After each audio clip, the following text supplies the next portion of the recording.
Hello there, and welcome to The Sleepy Scientist. If you've stumbled across this video while snuggled under a blanket, eyes heavy and brain ready to float away, then you're in exactly the right place. Tonight, we're going to take a slow, soothing dive into one of the most mysterious, essential, and oddly underrated parts of being alive: sleep. Now, fair warning, this video might be so relaxing that you fall asleep before we reach the good bits. Or it might be so fascinating that you lie awake thinking about circadian rhythms and melatonin. Either way, I'll take it as a win. If you drift off, that means it's doing its job. And if you stay up, at least you'll have something new to ponder at 3 a.m. Before we begin, I'd love to know, where in the world are you listening from right now? And what time is it for you? Whether it's just past dusk or creeping towards sunrise, I hope this space brings you a little calm. If you enjoy videos like this and want more gentle explorations of science to fall asleep to, please do consider giving this video a like and subscribing. It really helps this sleepy little corner of YouTube grow. Now then, let your breathing slow, your shoulders soften, and your thoughts wander like drowsy clouds. We're about to explore why sleep is not just a passive escape, but a powerful biological necessity. A quiet magic that helps us heal, remember, grow, and maybe even dream a little brighter. Just a quick note before we set off. Nothing in this video is intended as medical advice. If you're experiencing serious sleep issues or health concerns, it's always best to speak with a qualified healthcare provider. Alright, let's begin. What exactly is sleep? It's something we do every single day, or at least we try to. We spend nearly 1/3 of our lives asleep, yet for most of human history, no one had any real idea what it was for. It was like the brain just shut off for the night, pulled the curtains, and left a sign saying, "Back in 8 hours." But now, thanks to advances in neuroscience, biology, and a rather heroic amount of poking around in sleeping people's heads, we know that sleep is anything but passive. Sleep is an active, dynamic process that's vital to just about every part of our well-being. It affects your brain, your heart, your immune system, your metabolism, your mood, and even how your genes express themselves. While you might feel like you're doing nothing during sleep, your body is actually running an incredibly complex biological maintenance program, like a well-oiled team of tiny janitors sweeping up the mess left behind by wakefulness. Let's start with the basics. Sleep is defined as a naturally recurring state of altered consciousness, reduced sensory activity, and reduced voluntary muscle activity. That's a very polite way of saying you're unresponsive and floppy, but inside your brain is buzzing with activity. Scientists typically divide sleep into 2 major categories: rapid eye movement sleep, which we call REM, and non-REM sleep. Non-REM is further split into 3 distinct stages. Throughout the night, your brain cycles between these stages in a fairly regular rhythm, roughly every 90 minutes or so. It's not a straight line though. It's more like a spiraling staircase where you descend into deep non-REM sleep, climb back up to lighter stages, and then leap into REM before starting all over again. The first stage of non-REM sleep is that drowsy drift just after you close your eyes. You're not quite awake, but not truly asleep either. This is when your muscles begin to relax, your heart rate slows a little, and your brain activity starts to shift from wakeful beta waves to slower alpha and theta waves. You might experience a sudden muscle jerk, something scientists call a hypnic jerk, which can feel like falling off a cliff made of marshmallows. Stage 2 is when sleep starts to deepen. Your brain activity slows further, but with occasional bursts called sleep spindles and K-complexes. These sound like names for spy gadgets, but they're actually protective brain patterns that help keep you asleep when small disturbances occur. Think of them as neurological earplugs, helping your mind ignore the cat jumping on the bed or a distant car honking outside.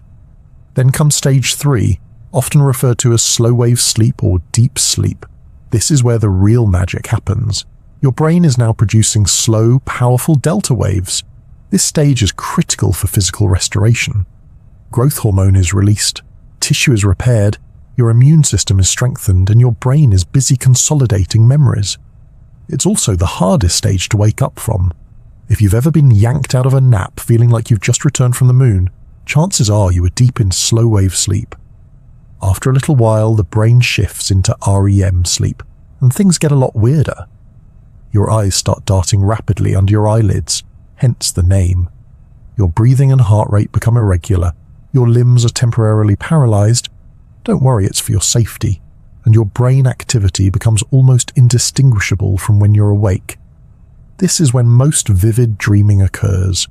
Scientists believe REM sleep is crucial for emotional regulation, memory integration, and creative problem solving. Some studies even show that people perform better on puzzles or logic tasks after a good night's REM sleep. So if you've ever gone to bed stumped and woken up with the answer, thank your dreaming brain. Interestingly, these stages don't occur in equal amounts. Early in the night, your cycles contain more non-REM deep sleep. As the night goes on, REM periods become longer and deep sleep becomes shorter. This is why waking up in the middle of the night can sometimes feel more emotionally charged, because you're more likely to be in a dream-filled REM stage. Now, how do scientists know all this? The answer lies in polysomnography, which is a fancy term for a sleep study involving a rather glamorous setup of wires, monitors, and adhesive patches. These tests measure brain activity, using electroencephalography or EEG, eye movements, muscle activity, heart rate, and breathing. From this data, researchers can map the stages of sleep and understand how they change throughout the night. One of the most surprising things discovered through sleep studies is just how active the brain remains during sleep. Far from shutting down, the sleeping brain is communicating, sorting, editing, and cleaning. In fact, there's a system called the glymphatic system, a sort of nighttime housekeeping crew that clears waste products from your brain. One of the proteins it clears is beta amyloid, which is associated with Alzheimer's disease. This has led some scientists to wonder if consistent deep sleep might play a role in reducing the risk of neurodegenerative disease over time. Though we can't say for certain, it's one more reason to cherish your pillow. It's also fascinating to note that sleep isn't universal in structure across all species. While humans and many other mammals have REM and non-REM sleep, some creatures experience different rhythms. Birds, for example, also have REM sleep, but their cycles are much shorter. Certain aquatic mammals, like dolphins, can sleep with only one hemisphere of their brain at a time, keeping one eye open and half their brain alert while the other half rests. This is called unihemispheric slow-wave sleep, and it's as wild as it sounds. Even within humans, sleep isn't exactly the same for everyone. There are natural variations in what's called sleep architecture, which includes how much time you spend in each stage and how frequently you cycle through them. Genetics, age, lifestyle, and health conditions all play a role. And while we often hear that 8 hours is the golden standard, the truth is that some people feel perfectly rested with slightly more or less. What's important is the quality of your sleep and whether you're getting enough of each stage. Still, most adults benefit from around 7 to 9 hours of sleep per night. Children and teenagers need more, sometimes significantly more. Infants can sleep up to 16 hours a day, cycling between sleep and brief wakeful spells. And teenagers, well, they tend to sleep late and wake even later, not because they're lazy, but because their circadian rhythms naturally shift during adolescence. Ultimately, sleep is not just a break from the day, it's a vital biological process stitched deep into the fabric of our species. It's not optional, it's not a luxury, it's part of what makes us function, learn, grow, and survive. And while modern life may do its best to push sleep aside in favor of productivity, screens, or late-night snacks, biology hasn't gotten the memo. Your body still runs on rhythms forged over millions of years where rest isn't a retreat, it's a return. Long before humans started counting sheep or inventing memory foam mattresses, sleep was already here. Not just here in the sense of humans curling up in caves, but really here, woven into the biology of life itself. Sleep is not some modern lifestyle trend or a quirky quirk of mammals. It is ancient, deeply conserved, and as old as complex life itself. In fact, even organisms without brains have been observed showing rest-like states, which raises an intriguing question. If jellyfish sleep, and they don't even have a brain, what exactly is sleep doing for us? Evolution has a tendency to drop things that don't serve a purpose. Tails in humans, for example, or that one drawer in the kitchen that no one ever opens. If sleep were optional, or even just mildly inefficient, natural selection would have gotten rid of it eons ago. And yet every species we've studied, birds, reptiles, amphibians, insects, even worms, engages in some form of rest that resembles sleep. That tells us something big. Sleep must serve an extremely important function, even if it hasn't always been clear what that function is. Let's take a quick trip back to the days before cities, before villages, even before spoken language, when survival meant not being eaten and finding enough calories to make it to tomorrow. Sleep on the surface seems like a very bad idea. You're unconscious, unaware of danger, not eating, not reproducing, and not running away from saber-toothed things with big appetites. From an evolutionary standpoint, it's a vulnerability buffet. And yet, it persisted, which means the benefits of sleep must have outweighed all of those risks. One theory scientists propose is that sleep evolved to support energy conservation. When food is scarce and predators roam in the dark, it's not a bad idea to lie low and burn fewer calories, especially if your species isn't great at night vision. For early animals, sleeping through the most dangerous hours might have been a safer strategy than bumbling around in the dark with limited senses.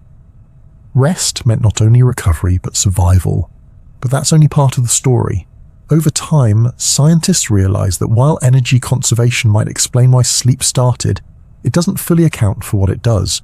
In fact, the more we've studied sleep, the more it seems like a deeply integrated biological repair system. Essential not just for surviving predators, but for surviving yourself. Every day you're awake, your brain is flooded with information, bombarded by stimuli, and exposed to oxidative stress. Sleep gives the body a chance to reset. Even single-celled organisms show circadian rhythms, biological cycles tied to the rotation of the Earth.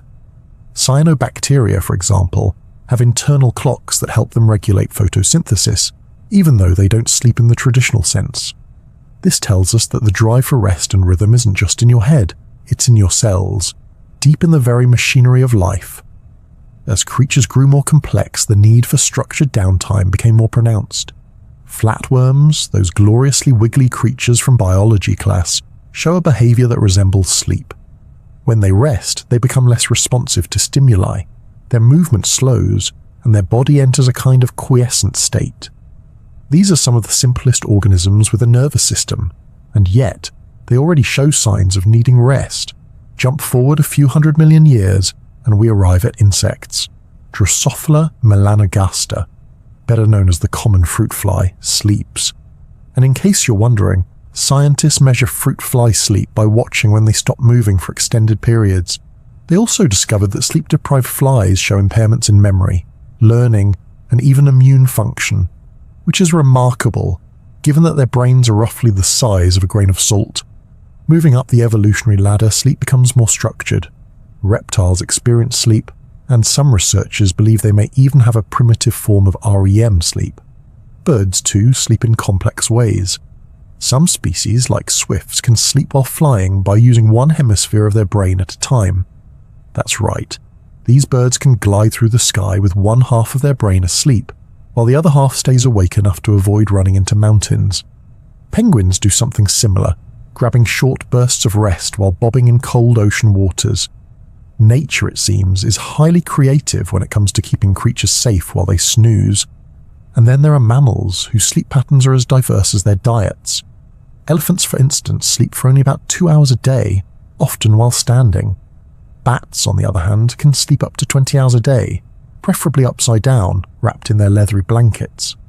Cats, as every pet owner knows, spend the better part of their day either asleep or preparing to sleep. They may look lazy, but evolution has made them champions of energy efficiency. And yes, dogs dream. If you've ever seen a pup twitching its legs and softly barking in its sleep, that's REM, sleep at work. Interestingly, humans aren't the only animals who need sleep to process emotions. Studies have shown that rats who are sleep-deprived become anxious and less capable of navigating mazes they'd previously mastered. Their little rodent brains, much like ours, need rest to handle stress and manage memory. One of the most compelling evolutionary arguments for sleep is the idea of brain maintenance. Think of your brain as a library. Every day, people come in and drop off books, rearrange the shelves, toss paper around, spill coffee on the carpet. It's a mess. Sleep is the overnight crew that comes in, files everything properly, vacuums the floor, and throws away the junk mail. Without that cleaning shift, the library starts to overflow and dysfunction. Scientists believe this cleaning process is especially important in organisms with more complex brains. That's where REM sleep may come into play. During REM, the brain not only processes emotional experiences and reinforces learning, but it also activates the glymphatic system, the aforementioned waste-clearing crew. This function is so fundamental that many animals with complex nervous systems exhibit some form of REM, even if the length or frequency varies widely. Now, while all this may make sleep sound like a luxury feature for creatures with brains, the truth is that even simpler creatures exhibit clear patterns of activity and rest. Zebrafish, for instance, sleep. They don't have eyelids, so it's not immediately obvious, but their brain activity slows down. They become less responsive to their surroundings, and they go through cycles of rest that match day and night. And if you prevent them from sleeping, they show signs of stress and cognitive decline. That's pretty impressive for a fish that spends its days swimming in circles and minding its own business. Sleep, then, is not a human invention, nor is it a mammalian one. It's an evolutionary strategy that has stood the test of time. Its persistence across vastly different species suggests that the need for rest is a core biological feature, not an accidental side effect. Whether you're a jellyfish pulsing gently through the deep, or a teenager asleep with the lights on and phone in hand, the need to disconnect and reset is universal. Perhaps one of the most poetic aspects of sleep's evolutionary history is that it reminds us of our connection to the rest of the natural world. When we sleep, we are engaging in a ritual as old as multicellular life. It's not just something we do, it's something we are.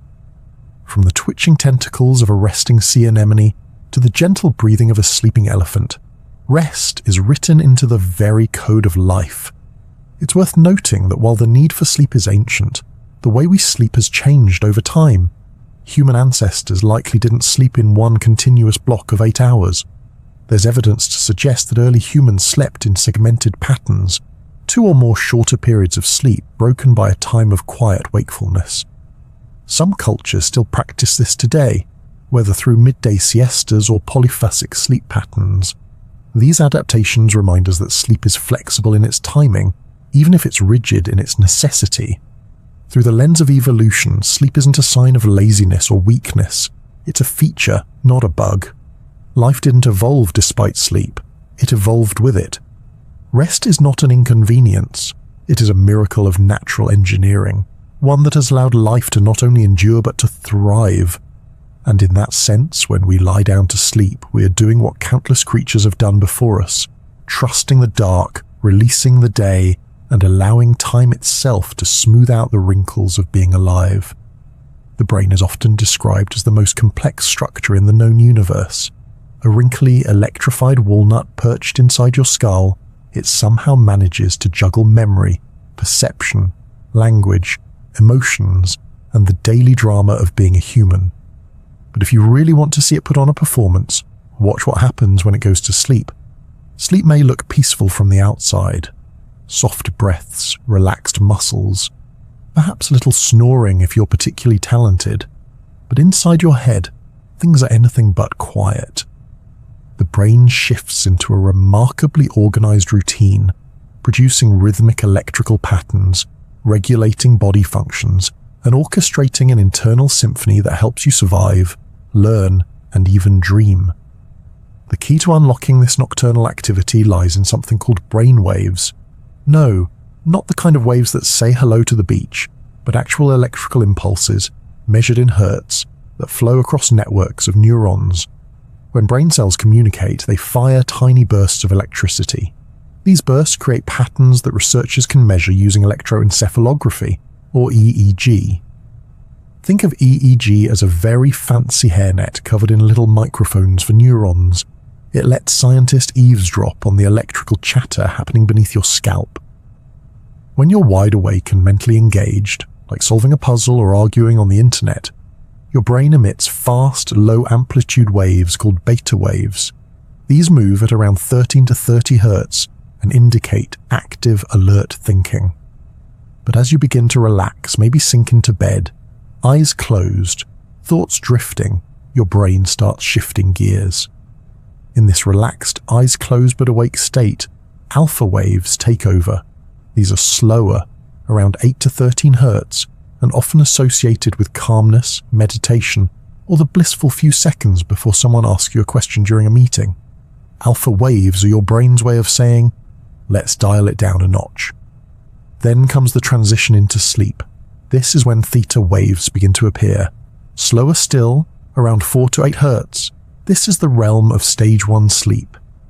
You're still aware of your environment, but just barely. Strange thoughts or fleeting images might drift through your mind. Not quite dreams, but not quite logic either. People often experience the odd sensation of falling, which may lead to a sudden full-body twitch.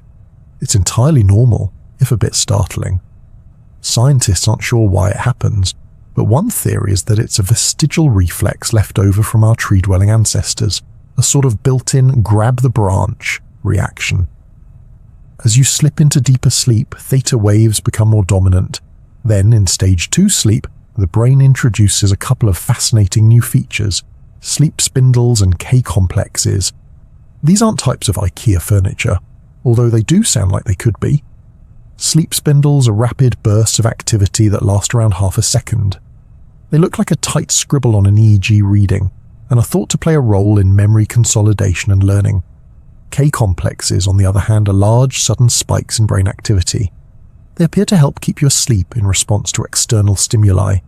If there's noise outside or the dog shifts on the bed, the K-complex might act like a gatekeeper, checking to see if the disturbance is serious enough to wake you.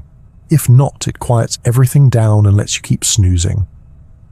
Stage 3 sleep, often called slow-wave sleep, is where delta waves come into play. These are the slowest brain waves, ranging from 0.5 to 4 Hz, and they have the highest amplitude. Imagine gentle rolling hills of brain activity. This is the deepest, most restorative phase of non-REM sleep. If someone tries to wake you up during this stage, you're likely to feel groggy, disoriented, and possibly convinced it's still the year 2007. Delta sleep is associated with physical restoration, immune function, and the release of growth hormone. It's also thought to be crucial for clearing out metabolic waste in the brain thanks to the glymphatic system, a clever plumbing system that becomes more active during deep sleep. After slow-wave sleep, the brain revs up for its most curious act, REM sleep. During REM, short for rapid eye movement, brain activity looks strikingly similar to when you're awake. EEG readings show a return to high-frequency waves similar to beta waves. Your eyes dart back and forth beneath your eyelids, your breathing becomes irregular, and your muscles become almost completely paralyzed. This paralysis, known as REM atonia, prevents you from physically acting out your dreams. It's a biological seatbelt designed to keep you from kicking the wall or running across the room while dreaming you're in a jazzercise class. REM sleep is the stage most commonly associated with vivid dreams. Your brain activates regions responsible for emotion, memory, and imagination, while dialing down areas related to logic and critical thinking. This is why dreams can feel deeply meaningful and emotionally intense, but also completely bonkers. One moment you're having a heartfelt conversation with your childhood dog, the next you're piloting a Zeppelin made of toast. But REM isn't just the brain's entertainment hour, it plays a key role in memory consolidation, especially for emotional and procedural memories. If you're learning a new skill, like playing the piano or juggling oranges while riding a unicycle, REM sleep helps cement those motor patterns. Emotional memories also get reprocessed, helping to regulate mood and reduce stress. Some researchers believe REM sleep acts like overnight therapy, softening the emotional edges of the day's events while retaining their meaning. Interestingly, REM sleep changes as the night progresses. In early sleep cycles, REM periods are short, only a few minutes. But by the later part of the night, REM can last up to an hour at a time. This might explain why dreams feel longer and more elaborate in the morning, especially if you're lucky enough to snooze past your alarm. Throughout the night, your brain cycles through these stages: non-REM, 1, 2, 3, then REM, repeating the cycle roughly every 90 minutes. These cycles aren't perfectly symmetrical, and their composition shifts as the night goes on. Early in the night, you get more deep, slow-wave sleep. Later in the night, REM takes center stage. Both are important, and skimping on either can leave you feeling foggy, cranky, or just a bit off the next day. But sleep isn't just about rest and recovery, it's also about integration. During sleep, your brain strengthens connections between neurons, prunes unused pathways, and fine-tunes its wiring. This neural housekeeping ensures that important memories stick while less relevant information fades away. Think of it as the brain's version of cleaning out your inbox, filtering the spam, flagging the important stuff, and unsubscribing from anything that doesn't spark joy. Even your sense of self seems to be reshuffled during sleep. In dreams, you can take on different identities, inhabit surreal scenarios, or confront long-forgotten memories. Some neuroscientists believe that this disassembly and reconstruction of the self helps maintain mental flexibility. By rehearsing strange or challenging situations in a dreamlike simulation, the brain might be preparing you to handle the unexpected when you're awake. There's also evidence that sleep helps with problem-solving and creativity. Have you ever gone to bed stuck on an idea, only to wake up with a solution? That's not just a fluke. During REM sleep, the brain appears to connect distant concepts in new ways, encouraging lateral thinking. Musicians, writers, inventors, and mathematicians have all credited dreams or sleepy insights with major breakthroughs. Even chemical structures and famous melodies have reportedly emerged from slumbering minds. Yet despite all this activity, your body remains almost completely still, except for a few twitches here and there. This stillness is essential. It keeps you from wandering into danger, thrashing wildly, or recreating your dreams in real life. Most of the body's systems wind down, conserving energy. Blood pressure drops, body temperature dips, and muscles relax. Your brain might be partying, but your body is chilling out. The entire orchestration of sleep, the brain waves, the cycles, the transitions, is tightly regulated by a mix of neurochemicals. Adenosine, for instance, builds up in your brain during the day and creates sleep pressure, making you feel sleepy. As you sleep, adenosine levels drop. Melatonin, often called the sleep hormone, is released in response to darkness and helps regulate the timing of sleep. Then there's GABA, a calming neurotransmitter that helps reduce brain activity and induce drowsiness. It's a carefully balanced chemical ballet, all working to ease you into and through each stage of sleep. It's easy to think of sleep as an on-off switch, but it's really more of a dimmer, a gradual, graceful transition guided by waves, rhythms, and chemistry. And in the center of it all is your brain, humming along with ancient precision, keeping time with the stars and tides, resting even as it works. Whether you're dreaming of flying, solving imaginary puzzles, or simply breathing quietly through the night, your brain is doing exactly what it was designed to do. Rest, repair, remember, repeat. While your brain might be the star of the sleep show, the rest of your body isn't just hanging around like a bored stagehand. In fact, sleep is a full-body experience. Every organ, every cell, every molecule in you gets the memo. It's time to dial down, check in, and get to work in ways that only happen during slumber. You might be dreaming of flying or eating cake with a talking raccoon, but behind the scenes, your body's running a quiet symphony of restoration. Let's begin with the heart, the tireless drummer of your internal orchestra. During non-REM sleep, especially in the deeper stages, your heart rate slows down considerably. Blood pressure drops, and your blood vessels relax, which gives your cardiovascular system a much-needed break. Think of it as a nightly spa treatment for your circulatory system. This restful period allows your heart to recover from the wear and tear of the day. It's no coincidence that poor sleep has been strongly linked to heart disease, hypertension, and stroke. If your heart never gets its rest, it starts to behave like an overworked barista, grumpy, inefficient, and prone to dramatic exits. Your respiratory system too joins in the slowdown. Breathing becomes more regular and shallow during non-REM sleep. The rate of oxygen exchange dips slightly, which is perfectly fine because your body's metabolic demands are lower while you're lying still. But during REM sleep, things take a curious turn. Breathing becomes irregular, sometimes rapid, and may even pause momentarily.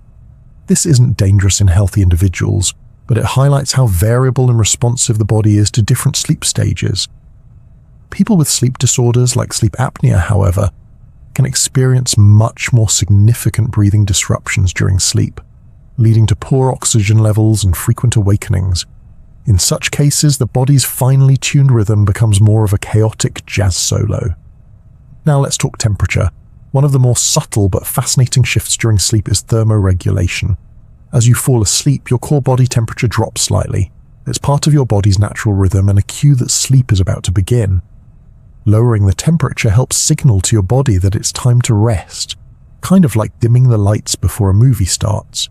Your hands and feet, interestingly, often warm up as blood vessels dilate to help offload excess heat from your core. That's one reason why warm socks can actually help you fall asleep faster. Nature loves irony. The digestive system, which works hard during the day to process food and absorb nutrients, also gets a bit of a break. While digestion doesn't stop completely, activity in the gut slows significantly during sleep. Enzyme production decreases, gut motility is reduced, and the whole gastrointestinal tract enters a state of quiet maintenance. This is one reason why eating a large meal right before bed can make sleep uncomfortable. It's like throwing a surprise party for your stomach right when it was about to clock out. Late-night snacking might be fun, but your intestines are not impressed. Meanwhile, your endocrine system, the network of glands that secrete hormones, gets particularly active. One of the most famous players here is melatonin, often referred to as the sleep hormone. It's released by the pineal gland in response to darkness and helps regulate your internal clock, or circadian rhythm. Melatonin doesn't make you sleep, but it whispers to the rest of your body, "Hey, it's night time. Let's start winding down." Then there's cortisol, the so-called stress hormone. Cortisol levels naturally dip in the evening and begin to rise toward morning, helping to wake you up and feel alert. If cortisol is elevated at night, perhaps because of chronic stress or late-night doom scrolling, it can interfere with sleep. The body is very particular about timing. It wants certain hormones at certain times, and when they're out of sync, everything else wobbles. Another important player is growth hormone, which, despite its name, is not just for growing children. Adults produce it too, especially during deep sleep. Growth hormone plays a critical role in repairing tissues, building muscle, maintaining bone density, and even supporting metabolism. It's like the body's internal construction crew, showing up at night to fix the potholes and repaint the walls. In fact, many of the body's repair mechanisms are most active during sleep.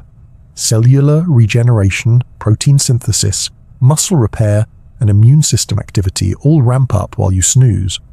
Your immune system, in particular, takes full advantage of your sleep state to release cytokines, special proteins that help fight off infections and inflammation. If you've ever noticed how much more tired you feel when you're sick, that's your body nudging you toward rest so it can launch a proper immune response. Sleep isn't just helpful for recovery, it's part of the recovery itself. Speaking of the immune system, there's compelling research suggesting that chronic sleep deprivation can impair immune function. People who regularly get fewer than 6 hours of sleep are more likely to catch colds and other infections. Vaccines may even be less effective in sleep-deprived individuals, as the body doesn't mount as strong an immune response. It's like trying to run an antivirus update while your computer keeps shutting down. Nothing installs properly. Now let's get microscopic. Deep inside your cells, something fascinating is happening. Gene expression changes during sleep. Thousands of genes ramp up or dial down their activity depending on whether you're awake or asleep. These include genes involved in inflammation, metabolism, stress responses, and DNA repair. It's a reminder that sleep isn't a shutdown, but a reprogramming phase. Your body is quietly rewriting its own software while you dream about showing up to school in your pajamas. Even your skeletal system isn't idle. Bones undergo constant remodeling, a process of breaking down old tissue and forming new. While this happens throughout the day, deep sleep supports the hormonal balance needed for optimal bone health. Your spine also decompresses slightly during sleep as the discs between your vertebrae rehydrate and expand. This is why you might be a tiny bit taller in the morning. Gravity hasn't had its way with you for several hours. Reproductive hormones are also influenced by sleep. For men, testosterone is primarily produced during deep sleep, and for women, sleep helps regulate the delicate balance of estrogen and progesterone. Disruptions in sleep can throw off menstrual cycles, fertility, and libido. It turns out, romance really does start with rest. Perhaps one of the more overlooked but delightful aspects of the sleeping body is what happens to the skin. Yes, beauty sleep is a real thing. During deep sleep, blood flow to the skin increases, allowing for repair of damage from UV exposure and daily wear and tear. Collagen production is also boosted during sleep, helping to maintain skin elasticity and reduce wrinkles. That morning glow isn't just a phrase, it's biology in action. There's even some evidence that the lymphatic system, which helps rid the body of waste and toxins, becomes more efficient during sleep. While the lymphatic system handles cleanup in the brain, the rest of the body has its own nocturnal janitorial staff ensuring that cellular trash is carried away. It's an elegant multi-layered detox operation that doesn't require juice cleanses or activated charcoal. Altogether, your sleeping body is like a quietly humming workshop, with each department working its shift. The heart slows to conserve energy, the lungs adapt their rhythm, the liver processes nutrients and toxins, the immune system scans for intruders, hormones ebb and flow with precision. It's a nightly masterpiece of coordination and repair. All of this is choreographed by the central nervous system and fine-tuned by your circadian rhythm, a roughly 24-hour cycle that keeps everything aligned with the rising and setting of the sun. This internal clock is so powerful that even isolated cells in a petri dish maintain a circadian rhythm. Your body doesn't just know what time it is, it feels it on a molecular level. While sleep is often viewed through the lens of what the brain is doing, it's worth remembering that the rest of you is deeply involved too. Sleep is not simply the absence of wakefulness. It's a critical biological state that allows your body to heal, reset, and prepare for another day of navigating the world, avoiding obstacles, solving problems, and deciding whether to eat another cookie. And in that state of quiet repair, your body performs some of its most essential work without ever asking for applause. If there's one thing the science of sleep teaches us, it's that rest isn't laziness, it's maintenance, it's performance tuning, it's the body showing up for itself in the most elegant way possible. And if that means occasionally snoring or drooling on the pillow while your pancreas gets a tune-up, well, that's just part of the magic. REM sleep has a bit of a flair for the dramatic. Of all the stages of sleep, it's the one that feels the most like an enigma wrapped in mystery and served with a side of surrealism. While the other stages are all about repair, regulation, and sensible biological housekeeping, REM is the dreamer, the artist, the chaotic genius of the bunch. It's the reason you might wake up wondering why you were just running from a giant sandwich on a roller coaster while speaking fluent French, despite never having studied it. REM stands for rapid eye movement, and it's named for the darting movements your eyes make beneath your closed eyelids during this phase.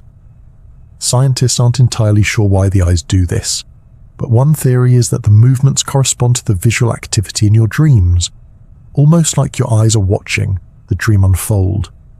Whether or not that's literally true, REM sleep is unquestionably the most active and peculiar phase of the sleep cycle.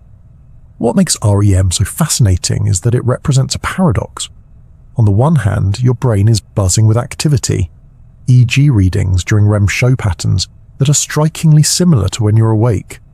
Your brain is lit up like a city at night, especially in regions associated with emotion, memory, and visual processing. On the other hand, your body is functionally paralyzed.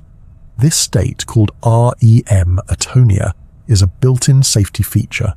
It prevents you from acting out your dreams, which could otherwise lead to all sorts of nighttime misadventures. The The paralysis occurs because the brainstem sends signals to inhibit motor neurons, essentially putting a temporary lockdown on your skeletal muscles. You can still breathe and your eyes can move, but everything else is offline. It's a curious mix of wild mental activity and complete physical stillness, like being at a rave where only your brain got invited.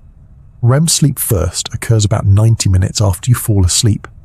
The first REM period of the night is usually quite short, maybe just a few minutes, but as the night progresses, each cycle of REM gets longer, and by the early morning hours you might spend up to 40 or even 60 minutes in this stage.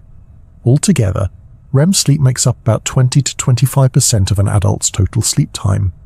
This is where the dreams come in. While dreams can occur in non-REM stages too, the most vivid, emotional, and story-like dreams tend to happen during REM. This is because the brain regions responsible for imagery, emotion, and memory are highly active, while those responsible for logic, decision-making, and self-awareness are relatively quiet. It's like a theatre production, with a very ambitious director and no stage manager. Researchers believe that REM dreams serve multiple purposes. One major theory is that they help process emotions. During REM, the brain appears to reactivate emotional experiences from the day, playing them back in a less intense context. This might explain why you dream about an awkward conversation or a stressful moment, but with bizarre twists, like everyone in the room suddenly turning into penguins. It's the brain's way of softening emotional memories, reducing their sting while preserving their content. Another key function of REM is memory consolidation, especially for procedural and spatial memory. These are the types of memory involved in learning new skills, like playing the piano, riding a bicycle, or navigating a new city. During REM, the brain appears to replay certain patterns of neural activity from earlier in the day, reinforcing and integrating them into long-term storage. It's like saving a file after hours of unsaved work. You don't want to lose that progress. REM sleep is also implicated in creativity and problem-solving. There's a growing body of research suggesting that the loose, associative nature of REM dreaming helps the brain make novel connections. In this phase, the usual rules of logic are relaxed, allowing for more abstract thinking. Artists, inventors, and scientists have often credited dreams with helping to solve problems or spark inspiration.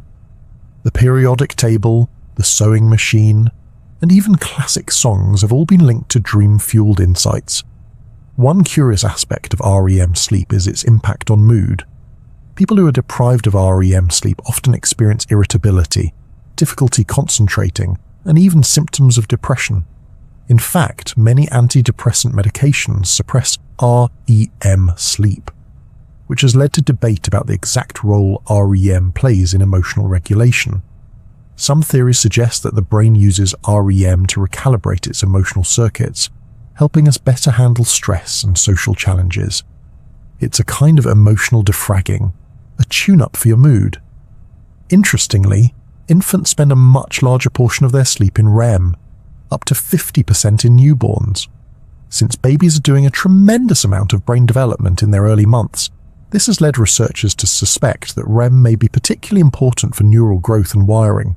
It's as if the brain uses REM as a rehearsal studio, running simulations and practicing skills before they are ever needed in the real world. And humans aren't the only ones who experience REM sleep.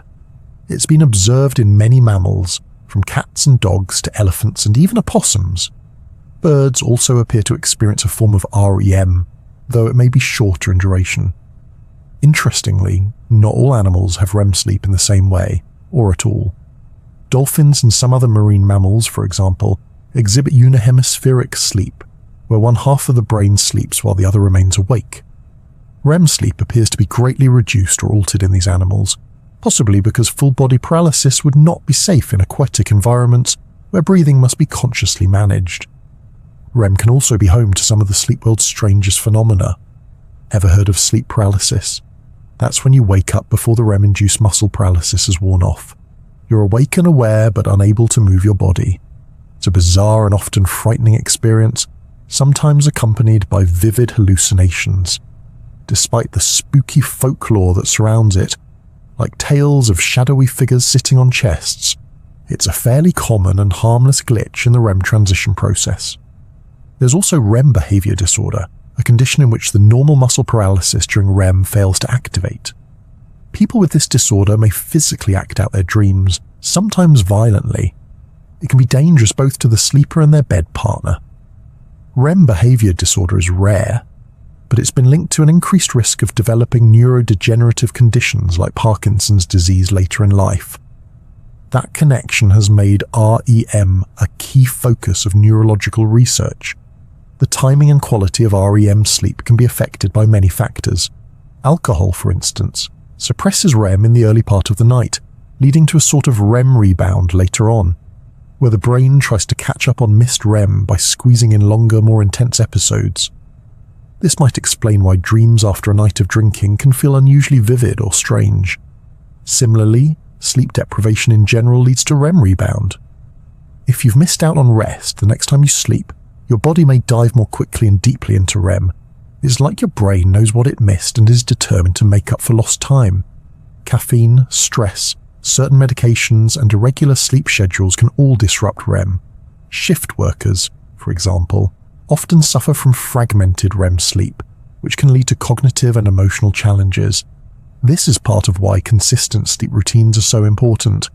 A stable bedtime and wake time help the brain anticipate when it should prepare for its nightly REM adventure.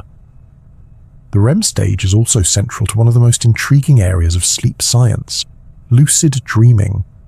This is when a person becomes aware that they're dreaming while still within the dream, and sometimes even gains the ability to control the narrative. Lucid dreams typically occur during REM and are associated with increased activity in the prefrontal cortex, the brain's center for logic and self-awareness. In other words, it's a dream with the lights on. Some people train themselves to induce lucid dreams through various techniques, and while it's not for everyone, it offers a fascinating glimpse into the malleability of consciousness during sleep.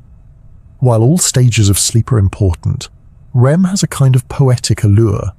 It's the part of the night where the mind detaches from the constraints of reality and explores other worlds, some beautiful, some baffling, some filled with deeply symbolic imagery that would make a psychoanalyst weep with joy.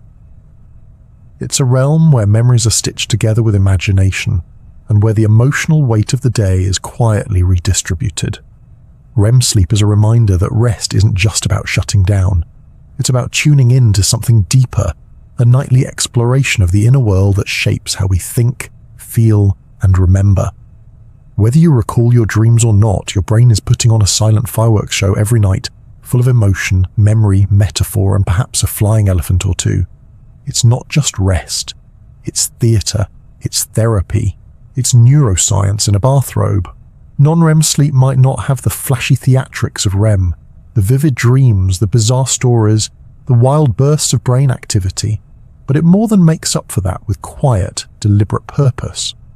If REM sleep is the brain's late-night avant-garde cinema, non-REM is its repair shop, data archive, and janitorial crew all rolled into one. It's steady, structured, and deeply restorative, working behind the scenes to keep both mind and body functioning at their best.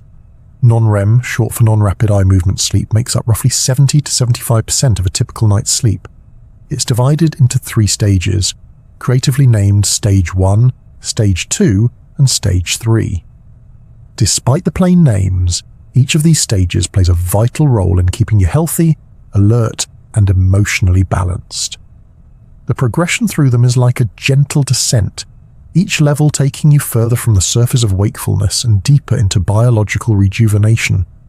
Stage 1 is the shallow end of the sleep pool. This is the initial drift from wakefulness into sleep, and it usually lasts only a few minutes. Your brain starts producing more theta waves, slower than the alpha waves of wakeful relaxation, and your body begins to relax. Eye movements slow down, muscles start to lose their tension, and your heartbeat becomes a bit more regular. This is the phase where you might experience that odd sensation of falling, followed by a sudden jerk that yanks you back to alertness. It's called a hypnic jerk, and while it feels dramatic, it's perfectly harmless. Scientists think it may be a leftover evolutionary reflex from the days when our ancestors slept in trees and needed a quick reaction to prevent nighttime plummeting. Stage 2 is where things begin to get a little more serious. It's the longest of the sleep stages, often accounting for nearly half of your total sleep time. Here, your brain continues to produce theta waves, but with the addition of two distinctive features: sleep spindles and K-complexes. Sleep spindles are brief bursts of rapid brain activity, while K-complexes are large, slow waves that seem to act like a neurological do not disturb sign.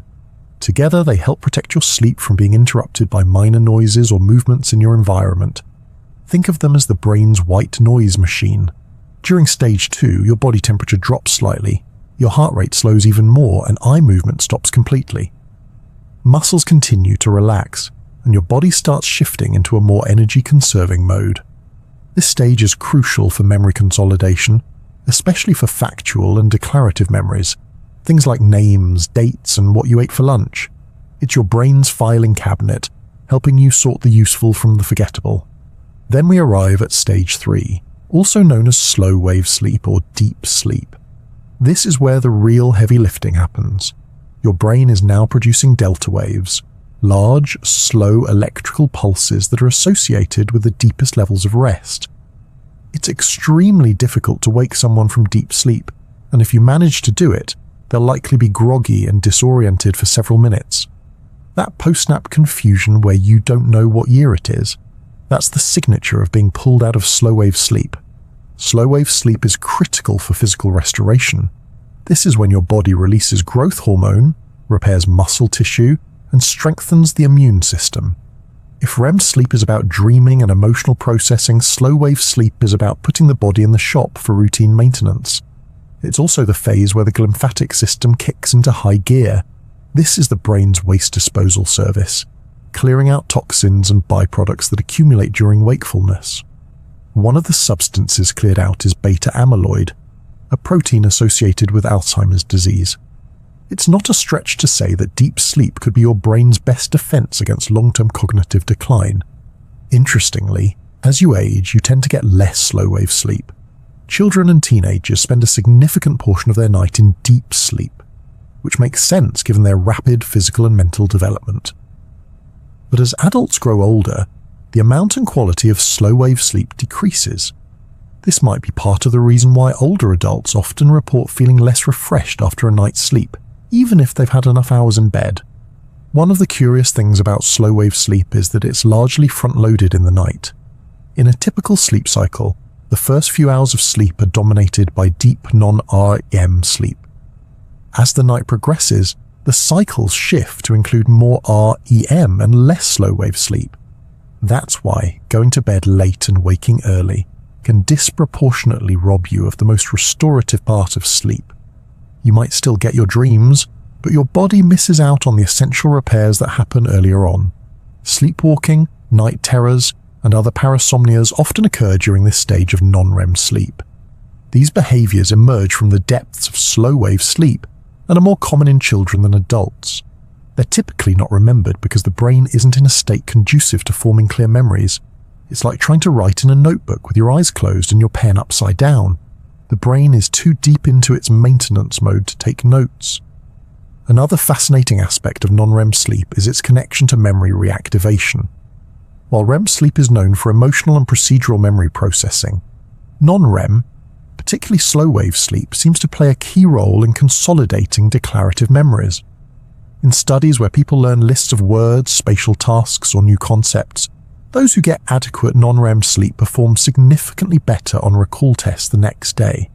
The brain appears to replay patterns of neural activity from the day during slow-wave sleep, strengthening those pathways and locking the information into long-term storage.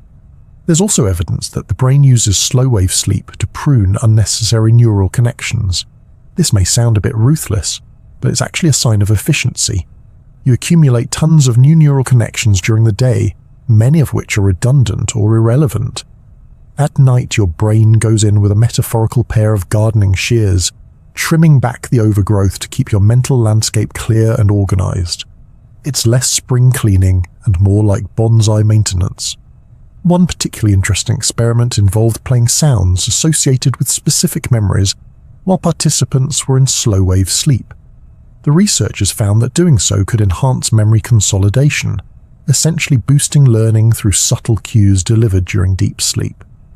While this isn't quite the realm of sleep learning a la science fiction, it does suggest that the sleeping brain remains receptive in specific, fascinating ways. Non-REM sleep also plays a role in regulating hormones related to hunger and metabolism. When you're sleep deprived, levels of ghrelin, the hunger hormone, go up, while levels of leptin, the satiety hormone, go down. This makes you more likely to crave high-calorie foods and feel less satisfied after eating. If you've ever reached for a giant muffin after a bad night's sleep, you've experienced this firsthand. It's not just a lack of willpower. It's a hormonal nudge toward energy-dense comfort food. In fact, chronic sleep loss has been associated with an increased risk of obesity, type 2 diabetes, and metabolic syndrome. Non-REM sleep, especially deep sleep, is when insulin sensitivity is maintained and blood glucose levels are regulated. Without it, your body becomes less efficient at managing sugar and storing fat. Your pancreas is, quite literally, trying to do its best in the dark. The role of non-REM sleep in emotional stability is also not to be overlooked. While REM sleep processes emotional intensity, non-REM provides the calm baseline that keeps those emotions from running rampant. Studies show that people who miss out on deep sleep are more reactive to stress, more prone to anxiety, and less able to regulate their mood. It's like trying to juggle while standing on a wobbling floor. Everything feels a bit more precarious when your foundation is unstable. Ultimately, non-REM sleep is the anchor of your nightly rest. It might not have the strange landscapes and narrative twists of REM sleep, but it's doing the essential work that allows your body to heal and your mind to function. It's where the mess of the day gets swept up, your biological systems are tuned and calibrated, and the mental noise of wakefulness quiets down into something orderly and sustainable. If REM sleep is where you explore, non-REM is where you restore. It's the sturdy scaffold that supports everything else, from your immune defenses to your emotional resilience. It may not get all the headlines or inspire dream journals, but without it, you'd fall apart, slowly, steadily, and undeniably. And yet, it does all this while you lie in bed, unaware, blissfully still, and completely at peace. That's the quiet genius of non-REM sleep. It doesn't demand attention. It just does the job, night after night, one slow wave at a time. Dreams are one of life's greatest paradoxes. We all have them. We all know how they feel. And yet, we still don't entirely know what they are. They're vivid, strange, emotional, sometimes profound, and often completely nonsensical. You might wake from a dream about missing an exam you never signed up for, or suddenly find yourself having dinner with a giraffe wearing a bow tie, and part of your brain will accept it without question.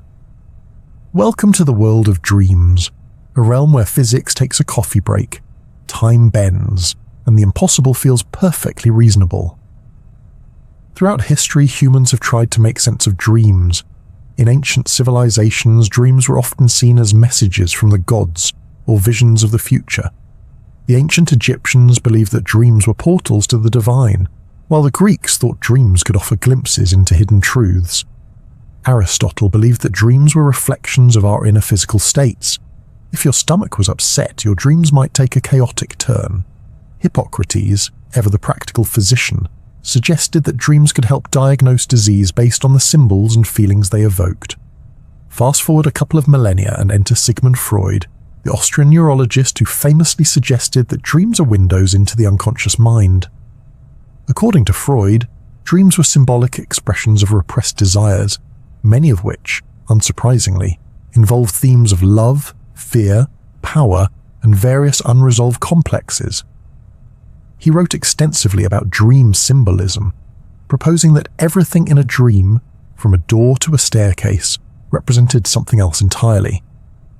While Freud's theories have fallen out of scientific favor, they still hold cultural weight, if only because everyone loves the idea that their dreams are deeper than they appear, though sometimes a flying banana is probably just a flying banana. Carl Jung, another towering figure in early psychology, took a slightly different path. He believed dreams weren't just personal, but also tapped into what he called the collective unconscious. a shared reservoir of symbols and archetypes common across all cultures. Jung saw dreams as a tool for self-discovery, a way to balance the psyche and explore the many sides of the self. It's an appealing idea that our dreams are not just random stories but personal myths shaped by something ancient within us. Modern neuroscience, however, has shifted the dream conversation into more empirical territory.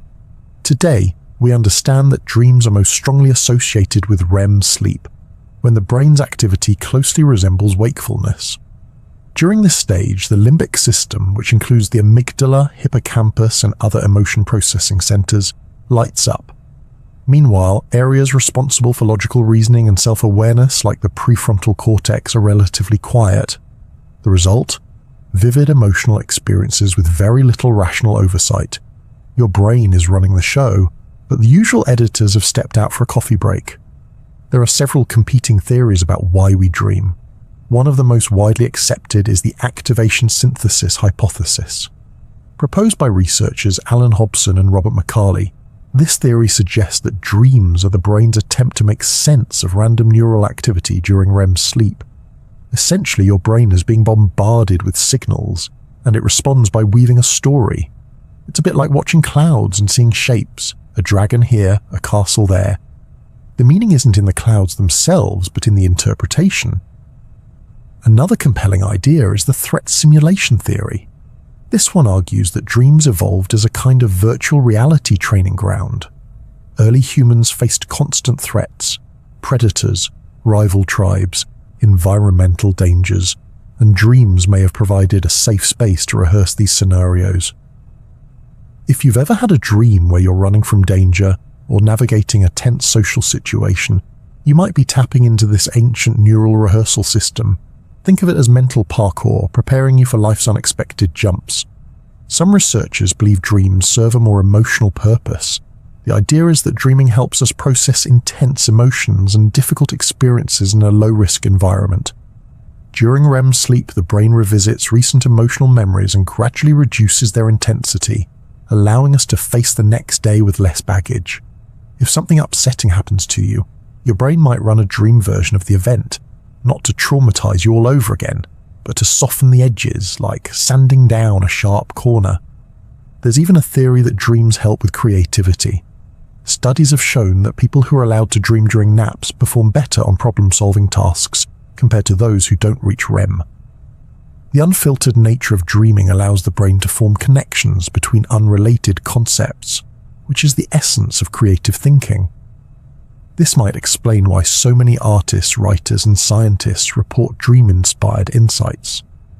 The Beatles' song Yesterday, the structure of the benzene molecule, and Mary Shelley's Frankenstein were all reportedly born from dreams. Not everyone remembers their dreams, of course. Dream recall varies widely between individuals. Some people wake with vivid recollections nearly every morning, while others go weeks without remembering a single dream. Several factors influence dream recall: timing, sleep quality, brain chemistry, and even personality traits. People who are more introspective or imaginative tend to remember dreams more often. Waking up during or immediately after REM sleep also makes it more likely that you'll remember what you were dreaming about. For those who do remember, dreams can be incredibly detailed.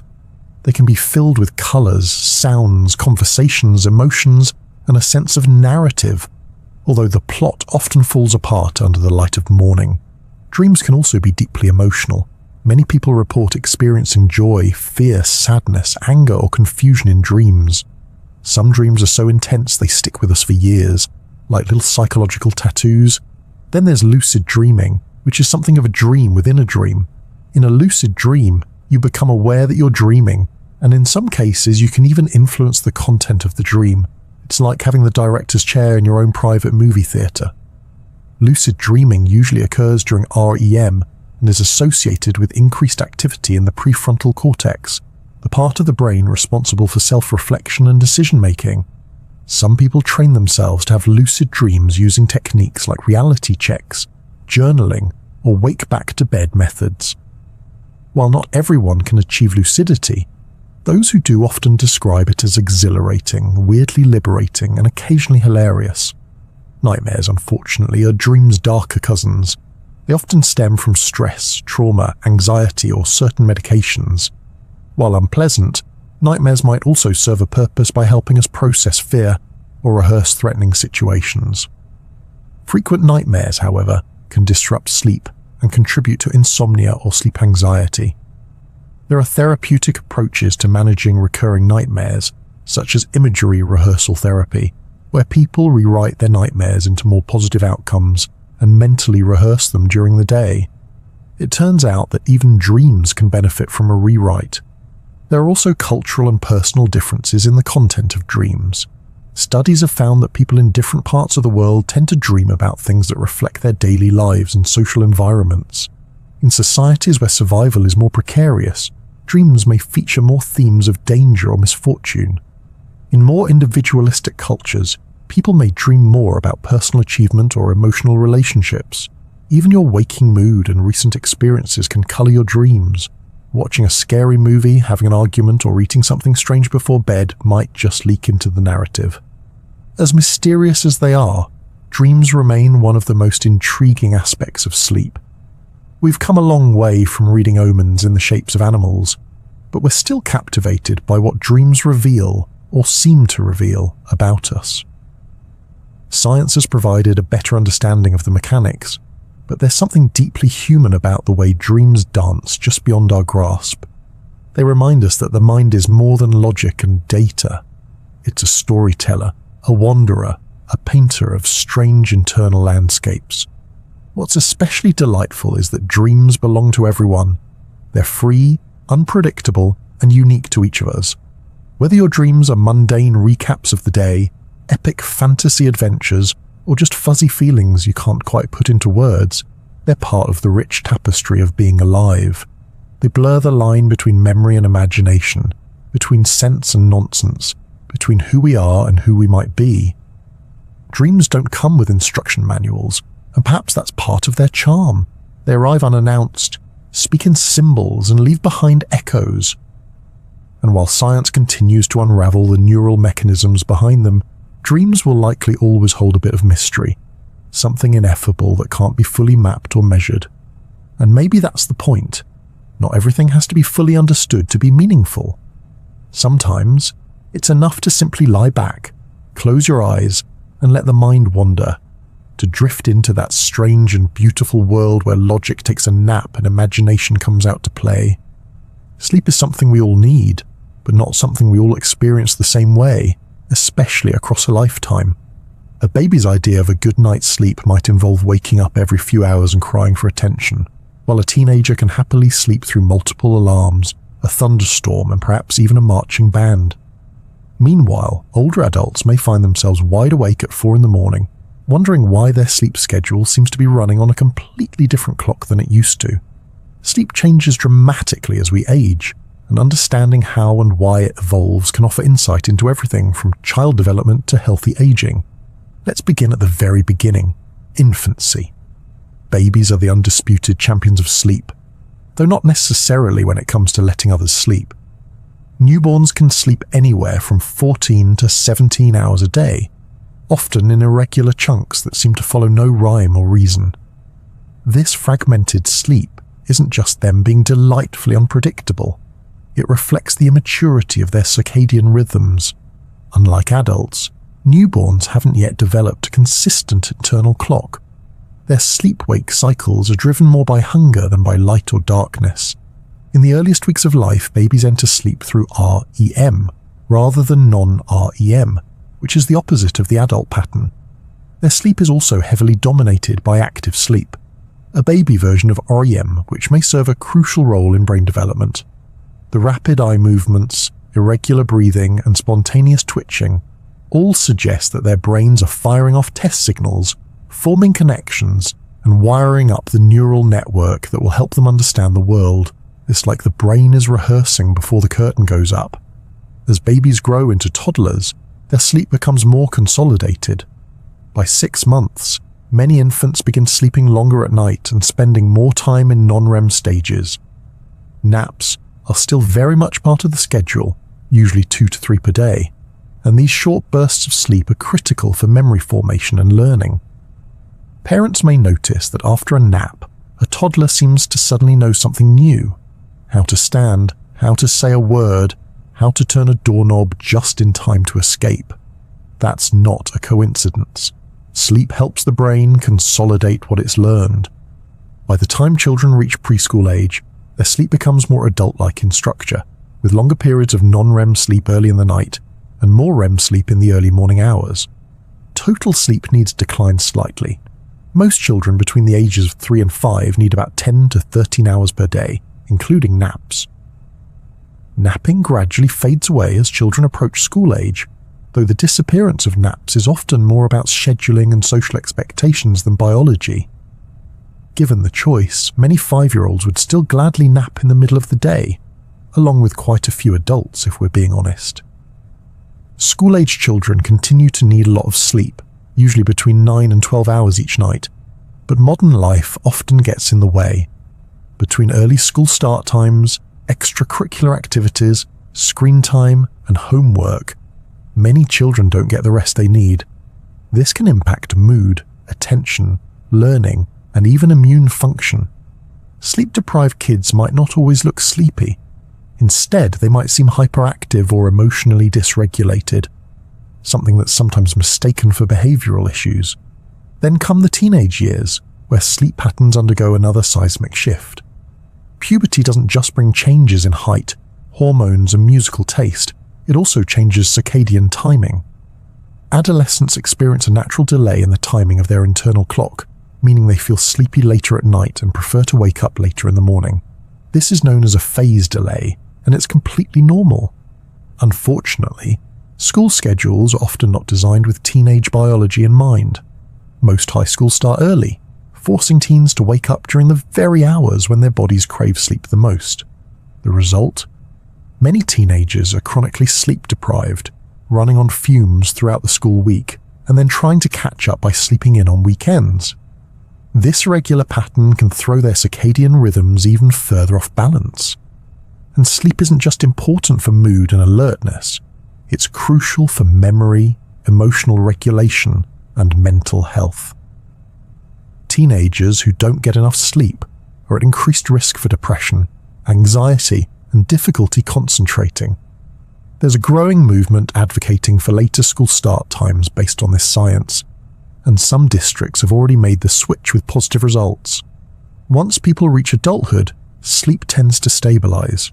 Most adults need between 7 and 9 hours of sleep per night. Despite this, a significant portion of adults regularly get less than 7 hours, often due to busy schedules, stress, or the ever-tempting allure of late-night entertainment. The adult years are when habits form, both good and bad, and while it may seem harmless to stay up late scrolling through your phone or watching just one more episode, chronic sleep restriction adds up over time. It doesn't just make you tired, it affects cognitive performance, decision-making, metabolism, and immune function. Adults also start experiencing more fragmented sleep. It becomes more common to wake briefly in the night, sometimes without even remembering it. These awakenings can be due to stress, temperature, noise, or needing a trip to the bathroom. While these interruptions are generally normal, poor sleep quality over time can leave people feeling unrested, even if they've spent plenty of hours in bed. As people move into middle age, changes in sleep architecture become more noticeable. The amount of deep, slow-wave sleep declines, and lighter stages of sleep become more prominent. People may also spend less time in REM sleep. Hormonal changes play a significant role, especially in women who may experience sleep disruptions related to menstruation, pregnancy, or menopause. Hot flashes, night sweats, and shifting hormone levels can all affect sleep quality.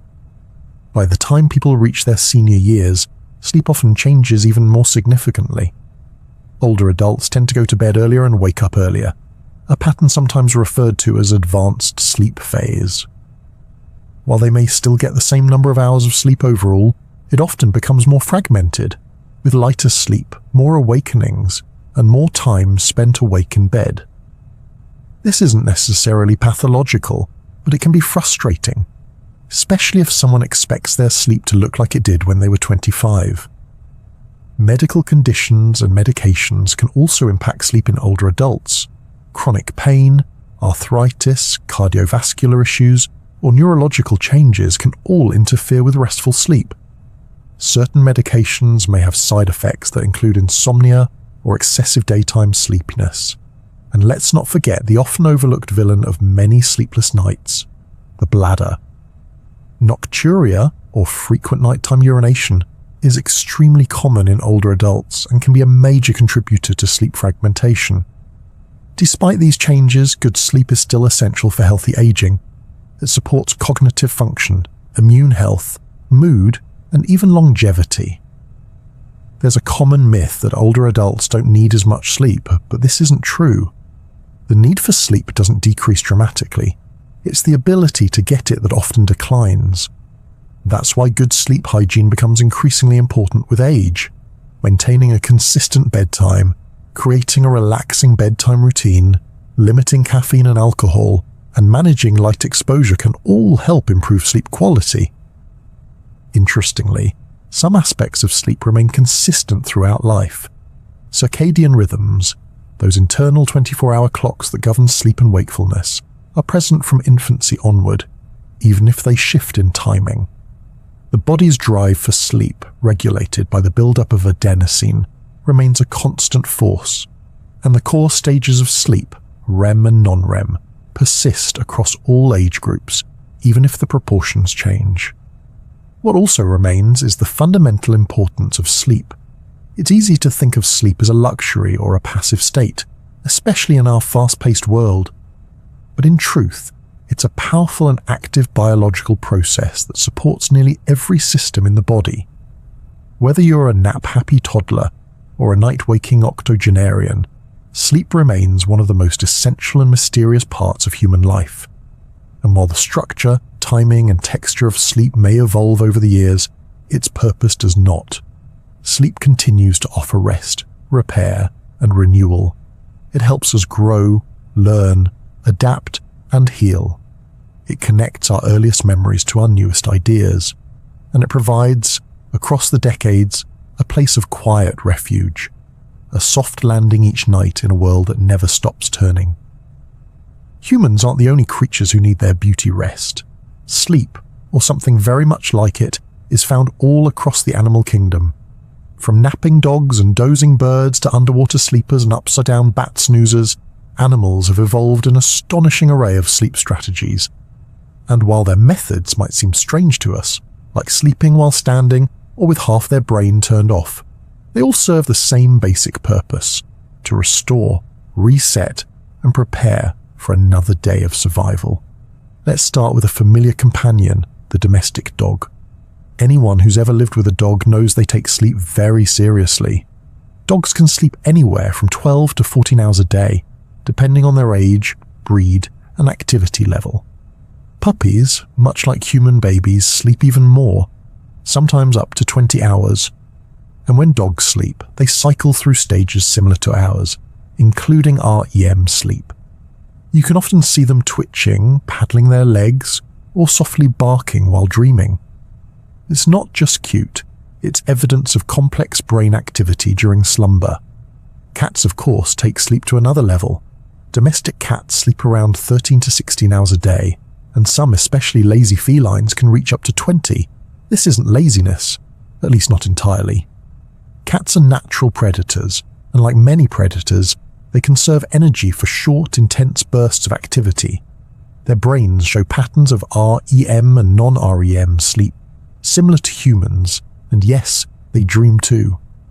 The classic image of a cat curled up in a sunny spot isn't just adorable, it's a carefully evolved energy-saving strategy. Now move from your living room to the wild. Lions, tigers, and other big cats also spend much of their day sleeping. A lion can snooze for up to 20 hours a day. This may seem excessive, but remember that hunting takes enormous energy and often ends in failure. Sleeping reduces unnecessary calorie burn and keeps them in top shape for the next chase.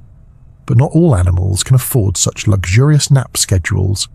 Prey animals, like deer, antelope, and rabbits, have to stay alert to avoid predators. As a result, they often sleep in short bursts, sometimes just a few minutes at a time. Their sleep tends to be lighter, and they're quick to wake at the slightest sound.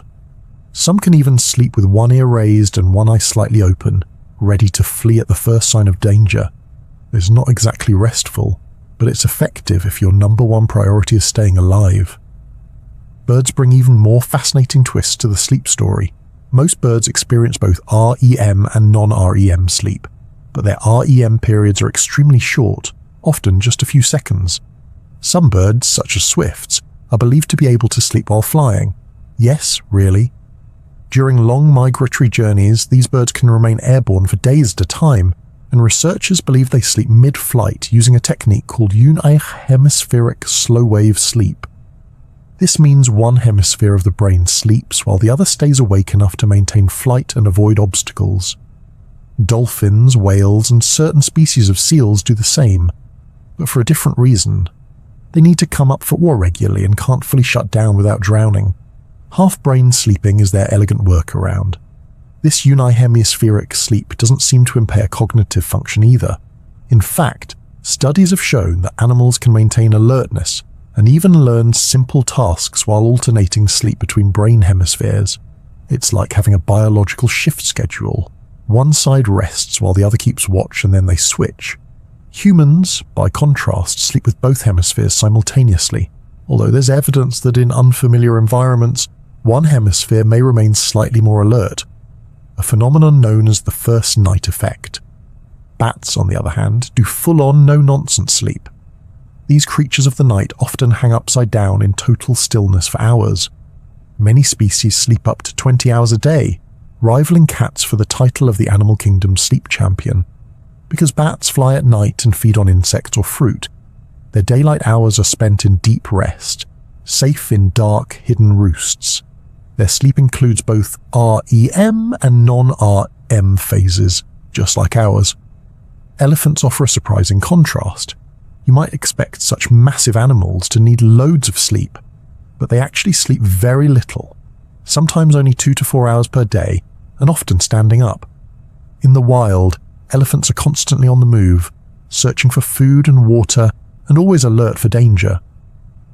Their short sleep duration is likely an adaptation to this nomadic lifestyle. Interestingly, when elephants do lie down to sleep, a sign they're in a deeper sleep stage, it's often only for brief periods, and usually in the safety of a group. Giraffes were once thought to barely sleep at all, but recent observations have shown they do sleep in short bursts, often less than 5 hours a day. They may take brief naps while standing, but for REM sleep, they lie down and curl their necks around their bodies, a surprisingly graceful pose for such long-limbed creatures. Their short, fragmented sleep helps them stay alert in the open savanna, where predators are a constant threat. Then there's the octopus, which might be the strangest sleeper of them all. Octopuses experience active and quiet sleep states that resemble REM and non-REM cycles, and during active sleep they exhibit color changes, limb movements, and even twitching, which suggests they may be dreaming. Given their intelligence and complex behaviors, it's entirely possible that octopuses have dreamlike experiences, though exactly what an octopus might dream about remains a delightful mystery. Maybe elaborate escape plans or seafood recipes. Fish sleep too, though their version is a bit different. Many fish enter a state of reduced activity and responsiveness, often finding a sheltered spot to rest or floating gently in place.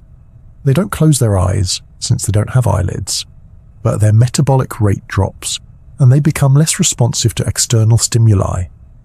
Parrotfish, in a particularly clever twist, secrete a mucus cocoon around themselves at night, possibly to mask their scent from predators while they sleep. It's like building your own little sleeping bag each evening. Even insects show signs of sleep. Honeybees, for example, go through rest periods where their body temperature drops, their movements slow, and they become less responsive. Sleep-deprived bees show impaired ability to communicate using their famous waggle dance.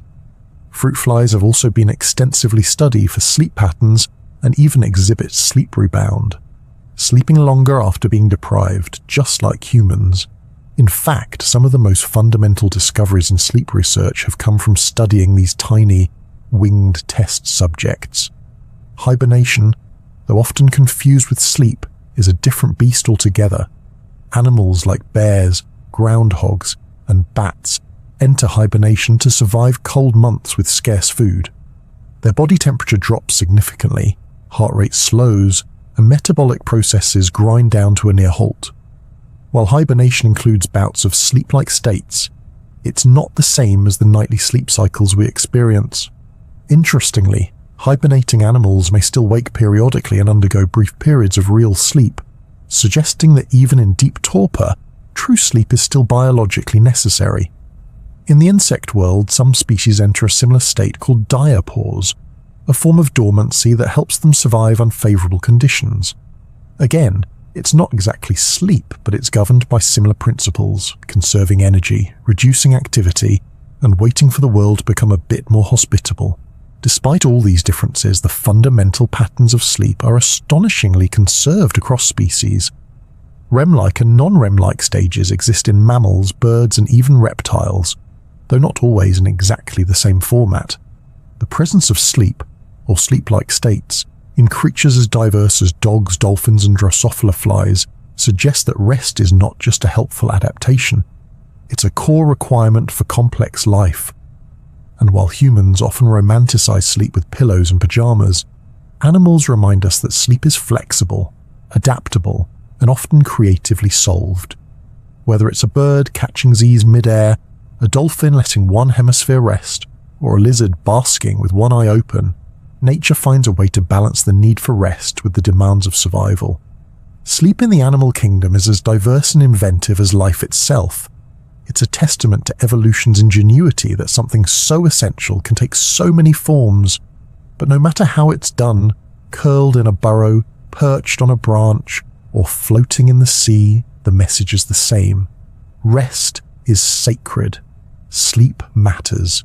And in every corner of the animal world, creatures large and small are pausing, breathing deeply, and drifting into the quiet sanctuary of slumber. If you've ever found yourself wide awake at 3 a.m, wondering why your brain decided to replay an embarrassing moment from 7 years ago instead of letting you sleep, you've probably encountered the mysterious workings of your circadian rhythm. This internal clock is not just a poetic metaphor, it's a real, biological system that orchestrates nearly every process in your body, from sleep to hormone release to digestion and body temperature. It's the behind-the-scenes conductor of your daily physiological symphony, ticking away quietly, second by second, without ever needing a battery. The term circadian comes from the Latin circadium, meaning about a day, and that's exactly what these rhythms are. Internal processes that cycle roughly every 24 hours. But they're not just about sleep. Your circadian rhythm affects alertness, mood, hunger, metabolism, blood pressure, and even your immune function. In fact, almost every cell in your body has its own mini clock, working in harmony with a master clock located in a tiny part of the brain called the suprachiasmatic nucleus, or SCN for short. It's nestled in the hypothalamus, just above the optic chiasm, hence the optic part of its name. The SCN is the pacemaker of your circadian system. It receives direct input from your eyes, specifically from a group of specialized light-sensitive cells in the retina that are not involved in vision. These cells detect the presence or absence of light and send signals to the SCN, helping it determine what time of day it is. When the sun rises and light enters your eyes, your SCN takes the hint. It's time to wake up, ramp up cortisol levels, raise body temperature, and suppress melatonin, the hormone that encourages sleep. At night, when the light fades, the SCN flips the switch in the opposite direction. Melatonin rises, body temperature cools, and your body starts preparing for rest. This light-based system is elegant, reliable, and deeply ancient. It evolved long before humans invented alarm clocks or espresso machines. Circadian rhythms are found in nearly all living organisms, including plants, fungi, and even bacteria. The fact that single-celled organisms have a version of a daily cycle shows just how fundamental this timing mechanism is to life on Earth. But while the system is beautifully self-regulating, it's not invincible. Modern life throws a lot of curveballs at our circadian rhythm. artificial lighting, screens that emit blue light, shift work, jet lag, irregular sleep schedules, and even late-night snacks can all disrupt the timing of your internal clock. And when the rhythm gets thrown off, the whole orchestra starts to falter. You might feel groggy in the morning, struggle to concentrate during the day, or find yourself wide awake when you'd rather be asleep. Let's take jet lag as an example. When you fly across several time zones, your body's internal clock remains synced to your home time zone for a while. That's why you might feel sleepy in the middle of the afternoon or alert at 2 in the morning after arriving in a new country. Your SCN is still operating on old information, and it takes time to recalibrate. On average, it takes about 1 day per time zone crossed to fully adjust, although this varies from person to person. Exposure to natural light during the day and avoiding bright screens at night can help speed up the process. Shift work presents a more persistent challenge. If you work night shifts or rotate between day and night schedules, your circadian rhythm is constantly being asked to adapt, and it doesn't love that. Night shift workers often experience sleep disturbances, digestive issues, mood changes, and an increased risk of chronic conditions like heart disease and diabetes. It's not just the lack of sleep, it's the mismatch between the internal clock and the external environment. Trying to sleep during the day and stay alert at night is like swimming upstream, biologically speaking. Even staying up late on weekends and sleeping in the next morning can disrupt your circadian rhythm. This pattern, often called social jet lag, is common among teenagers and young adults who have early obligations during the week but stay up and sleep late on their days off. The problem is that your internal clock doesn't change as quickly as your weekend habits do.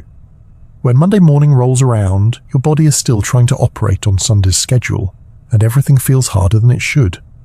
The rhythm isn't just about sleep timing, it influences performance and alertness too. Studies have shown that reaction times, memory and problem-solving skills fluctuate throughout the day. Most people experience a natural dip in alertness in the early afternoon, which is why post-lunch meetings often feel like an endurance test. This dip is not caused by food, but by a lull in your circadian rhythm. Your body is gently nudging you toward rest, something many cultures recognize with a midday nap or siesta. There are also individual differences in circadian rhythm, often referred to as chronotypes.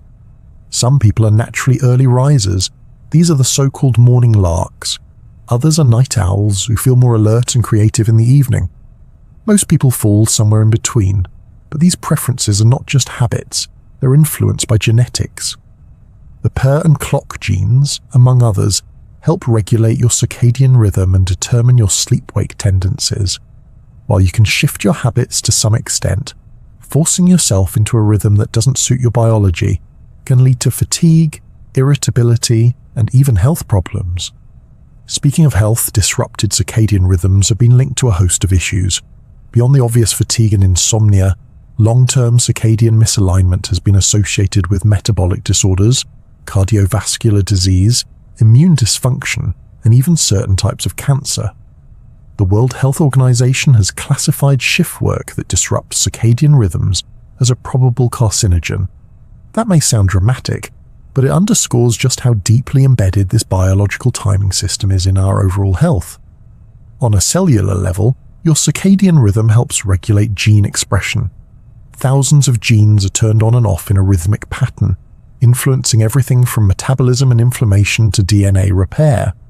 This means that the timing of certain medical treatments, like chemotherapy or blood pressure medication, could be optimized by syncing them with your circadian cycle, a field of study known as chronotherapy. It's early days yet, but the idea that when you take a drug could be as important as what you take is gaining traction. Your organs are also on the circadian schedule. The liver, for instance, follows a daily rhythm in how it metabolizes glucose and detoxifies the body. The digestive system anticipates meals based on your regular eating schedule. Your body temperature rises and falls in sync with your sleep-wake cycle, hitting its lowest point in the early hours of the morning. Even your immune system varies in activity throughout the day, with some cells becoming more active at night, possibly to take advantage of the lower energy demands of sleep. If all this sounds like a lot to keep track of, the good news is that your body handles it automatically, if you let it. Supporting your circadian rhythm doesn't require spreadsheets or precision timing. Simple habits go a long way. Exposure to natural sunlight in the morning helps anchor your internal clock and boost alertness. Keeping a consistent sleep schedule, even on weekends, reinforces your rhythm. Limiting screen time and bright light exposure before bed encourages melatonin production. Avoiding heavy meals, caffeine, and alcohol late in the evening reduces interference with your body's preparation for sleep. For night owls, shifting the internal clock earlier can be tricky, but it's possible. Gradual adjustments, like going to bed and waking up 15 minutes earlier each day, combined with morning light exposure and evening dimming, can help nudge the rhythm into a new pattern. For early birds trying to stay up later, delaying light exposure in the morning and creating a stimulating evening environment can help, although it's often a little more difficult to push the rhythm later than it is to bring it forward. Ultimately, your circadian rhythm is a deeply personal, finely tuned system that wants one thing: consistency. It doesn't need perfection, just a little cooperation. By aligning your daily routines with your internal clock, you can support better sleep, sharper cognition, improved mood, and long-term health. It's one of the simplest, most elegant biological systems we have, quietly keeping time beneath the surface of every breath, beat, and blink. And like any good conductor, when the circadian rhythm is in sync, the rest of the orchestra follows. If sleep were a symphony, melatonin would be its gentle conductor, raising the baton as the sun dips below the horizon, slowly coaxing the orchestra of your body into a softer, quieter rhythm. It's often called the sleep hormone, and while it's not the only player in your nightly descent into slumber, it certainly sets the mood. Produced by the pineal gland, a tiny pine cone-shaped structure tucked deep in the brain, melatonin's job is to whisper, not shout. It doesn't knock you out like a sedative. Instead, it nudges your body into a state of readiness, telling it, quite politely, that bedtime is approaching. Melatonin production is tightly linked to light, or more specifically to darkness. The story starts in the eyes, but not with the rods and cones that help you see. There's a special set of cells in the retina called intrinsically photosensitive retinal ganglion cells. They don't help you form images, but they are very good at detecting the presence or absence of blue light. These cells send signals to the suprachiasmatic nucleus, the master clock of your circadian rhythm. When it's dark, the SCN gives the pineal gland the green light to start producing melatonin. When it's bright, production is halted. This elegant system worked beautifully for thousands of years. Humans woke with the sun, spent the day in natural light, and fell asleep not long after sunset, guided by firelight and starlight. But modern life introduced electricity, and with it, artificial lighting and glowing screens that emit the very wavelengths of light that suppress melatonin. Blue light, in particular, the kind emitted by phones, tablets, and computer screens, tells your brain it's daytime, even when it's midnight and you're lying in bed scrolling through trivia about wombats. It's like trying to dim the lights for a romantic dinner while someone keeps flipping them back on full blast. Melatonin levels begin to rise naturally in the evening, usually about 2 hours before your usual bedtime. This rise is part of your body's wind-down routine. Core body temperature begins to drop, metabolism slows, and brain activity shifts. You may feel less alert, your thoughts may wander, and a gentle sense of drowsiness begins to settle in. That's melatonin's doing, not knocking you over the head with a sleep hammer, but gently dimming the stage lights. Once you're asleep, melatonin doesn't stay elevated forever. It tends to peak in the middle of the night, then gradually falls as morning approaches. As light re-enters your environment, either through the window or when you flip on a lamp, melatonin levels drop sharply, signaling your body to wake up and become alert. This daily dance of light and dark keeps your sleep-wake cycle in sync with the world outside. Melatonin's role isn't limited to sleep. It also acts as an antioxidant and has anti-inflammatory properties. In plants, melatonin helps protect against environmental stress. In animals, including humans, it appears to play a role in regulating immune function, protecting cells from oxidative damage, and even influencing reproductive hormones. In some species, melatonin affects seasonal breeding and hibernation cycles. It's a multitasker, quietly working behind the scenes in all sorts of biological processes. Given its central role in sleep timing, melatonin supplements have become wildly popular. They're marketed as a natural way to improve sleep, ease jet lag, or adjust to shift work. In many countries, melatonin is available over the counter and millions of people take it regularly. But there are a few things worth knowing before you jump on the melatonin train. First, melatonin supplements are not sedatives. They don't make you sleepy in the same way that, say, sleeping pills do. Instead, they're chronobiotics, compounds that shift the timing of your circadian rhythm. Taking melatonin can help cue your body that it's time to sleep, but only if your timing is right. If you take it too early or too late, you might just shift your internal clock in the wrong direction. For example, if you're trying to fall asleep earlier than usual, maybe because you have an early morning flight, taking a small dose of melatonin about 2 hours before your intended bedtime can help bring on sleepiness. On the flip side, if you take it when your natural melatonin levels are already high, it may have no effect at all. It's not about taking more, it's about taking it at the right time. The ideal dosage is another area of confusion. Many melatonin supplements come in doses ranging from 1 milligram to 10 milligrams, and some people assume more is better. But research suggests that lower doses, around 0.3 to 1 milligram, are often just as effective and may result in fewer side effects. Taking high doses can sometimes lead to grogginess the next day or vivid dreams, and overuse may potentially disrupt your body's own natural production. There's also significant variation in how melatonin is metabolized.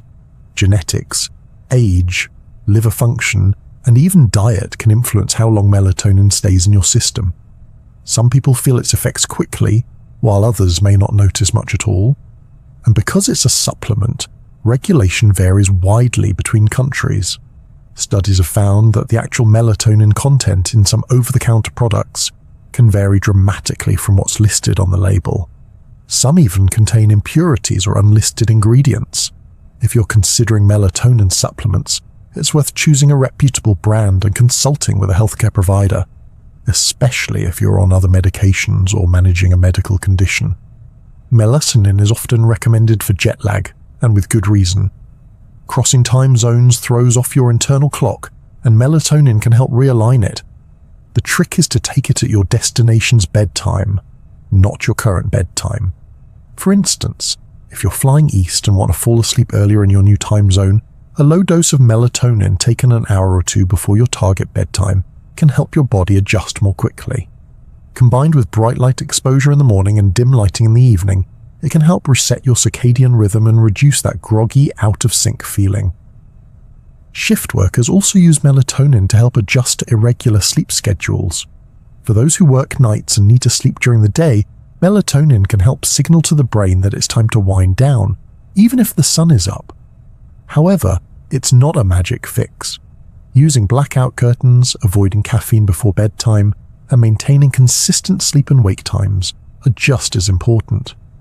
For children, melatonin is sometimes used to help with sleep difficulties, particularly in cases of neurodevelopmental disorders like ADHD or autism spectrum disorder. In these situations, melatonin can be beneficial, but it's essential to use it under medical supervision. The long-term effects of melatonin use in children are still being studied, and experts generally recommend behavioral approaches as a first-line treatment. Melatonin also plays a curious role in seasonal affective disorder, or SAD, a form of depression that occurs during the darker months of the year. Reduced light exposure can delay melatonin suppression in the morning, making it harder to wake up and feel alert. Light therapy, which involves sitting near a bright light box shortly after waking, helps suppress melatonin and shift the circadian rhythm earlier. It's not just about getting light, it's about getting it at the right time. And then there's aging. As people get older, melatonin production tends to decline. This may contribute to the common complaint of sleep difficulties in older adults, who often experience lighter, more fragmented sleep. Some researchers believe that this age-related drop in melatonin might be one reason why older people tend to go to bed earlier and wake up before sunrise. Whether supplementing melatonin in older adults improves sleep quality is still an open question, but it's an area of active study. Interestingly, some plants and foods naturally contain melatonin. Tart cherries, grapes, tomatoes, and walnuts all have small amounts, and some studies suggest that eating these foods, particularly tart cherry juice, may help with sleep. The effects are usually modest, but the idea that your evening snack could offer a tiny assist to your pineal gland is a charming thought. Melatonin isn't the whole sleep story, of course. It's one of many biological signals involved in sleep regulation. Adenosine, for example, builds up in the brain throughout the day and creates a pressure to sleep, something caffeine temporarily blocks. GABA, a calming neurotransmitter, helps dampen neural activity and promote relaxation. Cortisol, often seen as a stress hormone, also follows a daily rhythm, rising in the morning and falling at night. These chemical cues work in concert, and melatonin is just one instrument in a beautifully coordinated ensemble. Still, melatonin holds a special place in the sleep process. It's the timekeeper, the gentle reminder that the day is winding down. It works quietly, rising in the dark, whispering to your body that rest is near. And while it may not knock you out cold or erase your worries, it's part of a delicate, natural rhythm that's been guiding life on Earth long before anyone ever named it. Whether you get your dose from a supplement, a bowl of cherries, or simply by stepping outside as the sun sets, melatonin remains one of nature's most elegant nudges towards sleep. Sleep is one of those things we take for granted until we don't have it. Miss one night and you might feel a little foggy. Miss two and you're cranky, clumsy, and craving sugar. Stretch that deprivation even further, and you'll find yourself venturing into territory that's not just uncomfortable, but genuinely alarming. Sleep is often treated like a luxury in modern life, something we can shave down to make room for other things. But make no mistake, going without sleep isn't just unpleasant, it's a physiological crisis. Let's begin with what happens when you miss a single night of sleep. For most people, this might mean staying up too late working on a project, caring for a baby, or falling into a late-night video spiral involving penguins in sweaters. Whatever the reason, the next day is usually marked by a familiar collection of symptoms: reduced alertness, trouble concentrating, slower reaction times, and an overwhelming desire to lie face down on the nearest flat surface. These effects are the result of accumulated adenosine, the sleepy time molecule that builds up in your brain during the day. Without sleep to clear it out, adenosine levels continue to rise, creating what's known as sleep pressure. Your brain is begging for rest. Cognitive function begins to suffer almost immediately. Studies have shown that a single night of sleep deprivation can impair working memory, decision-making, and attention. In fact, people who go 24 hours without sleep perform on cognitive tests about as poorly as someone with a blood alcohol level of 0.1%, well above the legal limit for driving in most places. That's right, sleep deprivation can make you as impaired as if you were drunk, just without the karaoke or questionable text messages. Mood takes a hit too. Irritability, mood swings, and increased emotional reactivity are common after just one sleepless night. The amygdala, the brain's emotional alarm system, becomes more active, while the prefrontal cortex, which helps regulate emotional responses, becomes less effective. This means your brain is more likely to interpret neutral events as negative, and you're less able to handle stress. Ever noticed how everything feels harder when you're tired? It's not just you, it's your neural wiring in crisis mode.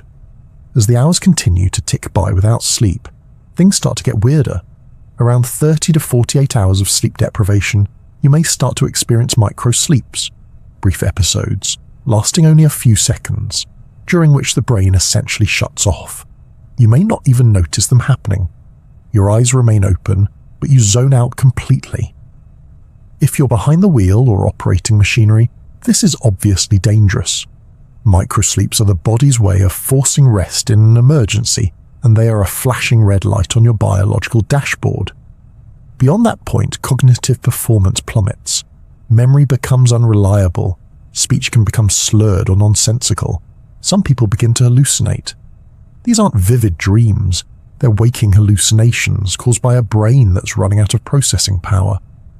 visual disturbances, distorted perception of time, and paranoia can emerge. Emotional control may go completely out the window. The brain, without sleep, begins to unravel. Your physical health suffers too. Sleep is vital for immune function, and even one night of poor sleep can reduce the activity of natural killer cells, the body's frontline defense against viruses and cancer cells. Chronic sleep deprivation is associated with increased inflammation throughout the body, which is linked to heart disease, diabetes, and other chronic conditions. Hormones get thrown off balance as well. Ghrelin, which stimulates appetite, goes up, while leptin, which signals fullness, goes down. This makes you more likely to crave high-calorie foods and less able to resist them. Combine that with sluggish metabolism and reduced insulin sensitivity, and it's not hard to see how poor sleep can contribute to weight gain and metabolic disorders. Sleep also plays a crucial role in cardiovascular health. During sleep, especially during non-REM stages, your blood pressure drops and your heart gets a break from the hustle and bustle of the day. If you don't sleep, or if your sleep is fragmented, that nightly recovery doesn't happen. People who consistently get less than 6 hours of sleep are at a significantly higher risk of hypertension, stroke, and heart attack. It's not just about being tired, it's about stressing your heart every single night without relief. Then there's the brain's housekeeping system, the glymphatic system. This clever network of channels flushes waste products from your brain while you sleep, including beta amyloid, the protein associated with Alzheimer's disease. When you don't sleep, this cleanup crew doesn't get to work and waste starts to accumulate. While one sleepless night isn't going to give you dementia, chronic sleep deprivation has been linked to increased risk of neurodegenerative diseases. Your brain quite literally needs time to wash itself. And what about the long-term effects of consistent sleep deprivation? We're not talking about pulling the occasional all-nighter or dealing with the occasional restless night. We're talking about people who regularly get too little sleep, say 5 to 6 hours or less per night. Over time, this has a compounding effect on nearly every system in the body. It increases your risk of depression and anxiety. It affects your ability to regulate emotions, connect with others, and experience joy. It reduces your productivity, weakens your immune system, and shortens your lifespan. Chronic sleep deprivation doesn't just affect how you feel, it affects how you live and how long you live. In fact, studies on sleep deprivation have had to be halted early for ethical reasons. In the 1980s, researchers conducted a study on rats, where they were kept awake by being placed on a rotating platform above water. If they dozed off, they'd fall in. After just a couple of weeks of total sleep deprivation, the rats died. The exact cause wasn't always clear. Some developed sores, others lost weight despite eating more, but the consistent result was that without sleep, survival simply wasn't possible. The body needs sleep as much as it needs food and water. Humans don't last long without sleep either. While it's rare for someone to die from sleep deprivation directly, extreme cases can lead to a breakdown of the body's ability to regulate basic functions. One of the most striking examples is fatal familial insomnia, a rare genetic disorder in which the ability to sleep is progressively lost. Over months, patients develop worsening insomnia, hallucinations, muscle spasms, and eventually dementia before succumbing to the disease. There is no cure, and the end comes not from an outside illness, but from the internal collapse caused by the absence of sleep. It's a haunting reminder of just how essential rest is to life. And yet, sleep deprivation has often been celebrated in modern culture. We praise people who burn the midnight oil or claim to thrive on only 4 hours of sleep. There's a certain romanticism around the idea of being too busy to sleep, as if needing rest is a weakness. But the science tells a different story. People who consistently shortchange their sleep aren't getting ahead. They're slowly draining their cognitive and physical reserves. The cost may not be immediately visible, but it adds up. Behind the scenes, the body is struggling. Interestingly, we're often very bad at recognizing just how impaired we are when we're sleep deprived. People who miss sleep tend to rate their performance as better than it actually is, a sort of sleepy Dunning-Kruger effect. They're unaware of how far their alertness and cognitive function have dropped, which is part of what makes sleep deprivation so dangerous, especially in professions that require precision, judgment, and quick reactions. There's also the emotional toll. People who are sleep deprived are more likely to feel socially isolated and less likely to engage in positive social interactions. They may become more irritable, less empathetic, and more prone to conflict. Relationships can suffer not because of personality flaws, but because of poor rest. And in a beautifully ironic twist, feeling lonely can itself lead to worse sleep, creating a loop of emotional and physical exhaustion that feeds itself. Despite all this, there is good news. The effects of acute sleep deprivation can often be reversed with a few good nights of rest. The brain is remarkably resilient, and given the opportunity, it will bounce back. Sleep is a powerful healer, and the body is always ready to repair if you give it the chance. In a world that often pushes for more hours, more productivity, and more screen time, sleep remains one of the simplest and most effective ways to protect your mind, your body, and your sense of well-being. It doesn't cost anything, it doesn't require special equipment, and it doesn't demand a membership. It simply asks that you slow down, turn off the lights, and surrender to the rhythm that's been there all along. Because when you skip sleep, your body doesn't just notice, it remembers, and eventually it asks you to pay the bill. There's a certain joy in the idea of a good nap. That blissful midday pause when the world slows down, your eyelids get heavy, and the couch becomes the most welcoming place on earth. Napping is a universal human experience. It transcends culture, language, and geography. Even if you're someone who proudly claims, "I'm not a napper," odds are you've been seduced by the occasional impromptu snooze, maybe on a warm afternoon, or after a particularly large lunch, or during a very dull meeting where your brain took a mini vacation without asking permission. Napping has been part of human culture for centuries. In many parts of the world, it's a respected, even expected part of daily life. Spain is famous for the siesta, that mid-afternoon rest period where businesses close and people retreat from the heat. In Italy, they have the riposo. In Greece, you might enjoy a mesameri nap. Even the ancient Romans were fans of midday breaks. It turns out they were onto something, because science is now catching up and confirming what many cultures have known all along. Naps can be good for you. But like most things in life, it's all about timing and context. A well-timed nap can boost alertness, mood, and memory. A poorly timed one might leave you groggy and annoyed, wondering what century you've woken up in. The key to napping well lies in understanding your body's natural rhythms and how sleep architecture works. Let's start with why we feel the urge to nap in the first place. Humans have what's called a biphasic sleep pattern, meaning we have two natural dips in alertness every 24 hours. The first is at night, of course. The second, less intense dip occurs in the early to mid-afternoon, usually between 1 and 3 p.m. This isn't because of lunch, although a heavy meal can make it more noticeable. It's a built-in part of our circadian rhythm. In fact, even if you get a full night's sleep, you may still feel a little sleepy in the early afternoon. That's your body giving you permission to rest, not punishing you for eating too much pasta. During this window, a short nap can be remarkably effective. Studies have shown that a nap as brief as 10 to 20 minutes can enhance alertness, improve performance, and boost mood. This kind of nap is often called a power nap, though that term does conjure images of someone dozing in a business suit with their laptop still open. The idea is that by keeping the nap short, you stay in the lighter stages of non-REM sleep and avoid entering deep sleep. That way you wake up refreshed rather than disoriented. Going beyond 20 to 30 minutes increases the likelihood of entering slow-wave sleep, the deepest and most restorative stage. While that might sound great, and it is during a full night's sleep, waking up from deep sleep in the middle of the day can leave you feeling groggy, a phenomenon known as sleep inertia.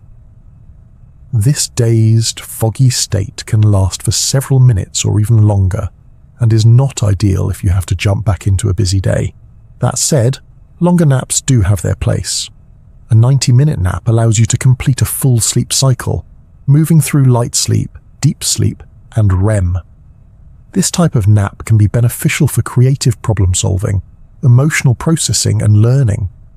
If you're recovering from sleep debt, sick, or just have the luxury of time, a longer nap can be remarkably restorative. The trick is knowing what you need. a quick boost, or a deeper recharge. Napping has been shown to have measurable benefits across a variety of domains. In one study, people who napped for just 20 minutes performed better on tasks involving alertness and memory than those who stayed awake. Another study found that a 60-minute nap improved performance on tasks requiring cognitive flexibility. Pilots and astronauts, people who work in high-stress, high-stakes environments, often use naps to maintain performance during long missions. NASA even conducted a study that found a 40-minute nap improved alertness by 34% and performance by 16%. If it's good enough for someone landing a spacecraft, it's probably good enough for your Tuesday afternoon slump. Napping can also improve mood. A brief nap has been shown to reduce feelings of frustration, increase tolerance, and even boost emotional resilience. This is particularly useful for people who are under chronic stress, or for those who didn't get enough sleep the night before. It's a little like hitting a mental reset button. Suddenly, that thing that felt overwhelming before your nap now seems manageable. Not because the problem changed, your brain just got a chance to rest and recalibrate. Children, of course, are the champions of napping. Infants spend more time asleep than awake, and as they grow, naps gradually consolidate. Toddlers and preschoolers typically benefit from 1 to 2 naps a day, and these naps are essential for memory formation and emotional regulation. Studies have shown that children who nap after learning retain information better than those who stay awake. It's not just about avoiding meltdowns, it's about brain development. Some cultures even build the school day around nap time, recognizing that rest is not a distraction from learning, but a vital part of it. As people age, napping often returns as a common habit. Older adults may find themselves taking daytime naps, either due to fragmented nighttime sleep or simply because of increased sleep needs. There's sometimes a stigma around daytime napping in adulthood, as if it's a sign of laziness or lack of ambition.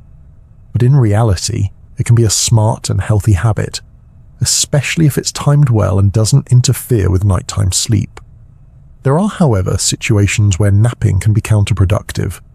For people with insomnia or other sleep disorders, long or late naps can interfere with the ability to fall asleep at night. This creates a vicious cycle. Poor nighttime sleep leads to daytime fatigue, which leads to longer naps, which then disrupt nighttime sleep even more. In these cases, experts often recommend keeping naps short and earlier in the day, or skipping them altogether to preserve sleep pressure for bedtime. Sleep pressure refers to the biological drive to sleep, which builds up the longer you're awake. Napping relieves some of that pressure, which is great if you're feeling too sleepy to function, but not so helpful if it prevents you from falling asleep later. It's a balancing act, knowing when a nap will help and when it might backfire. Then there are the cultural quirks.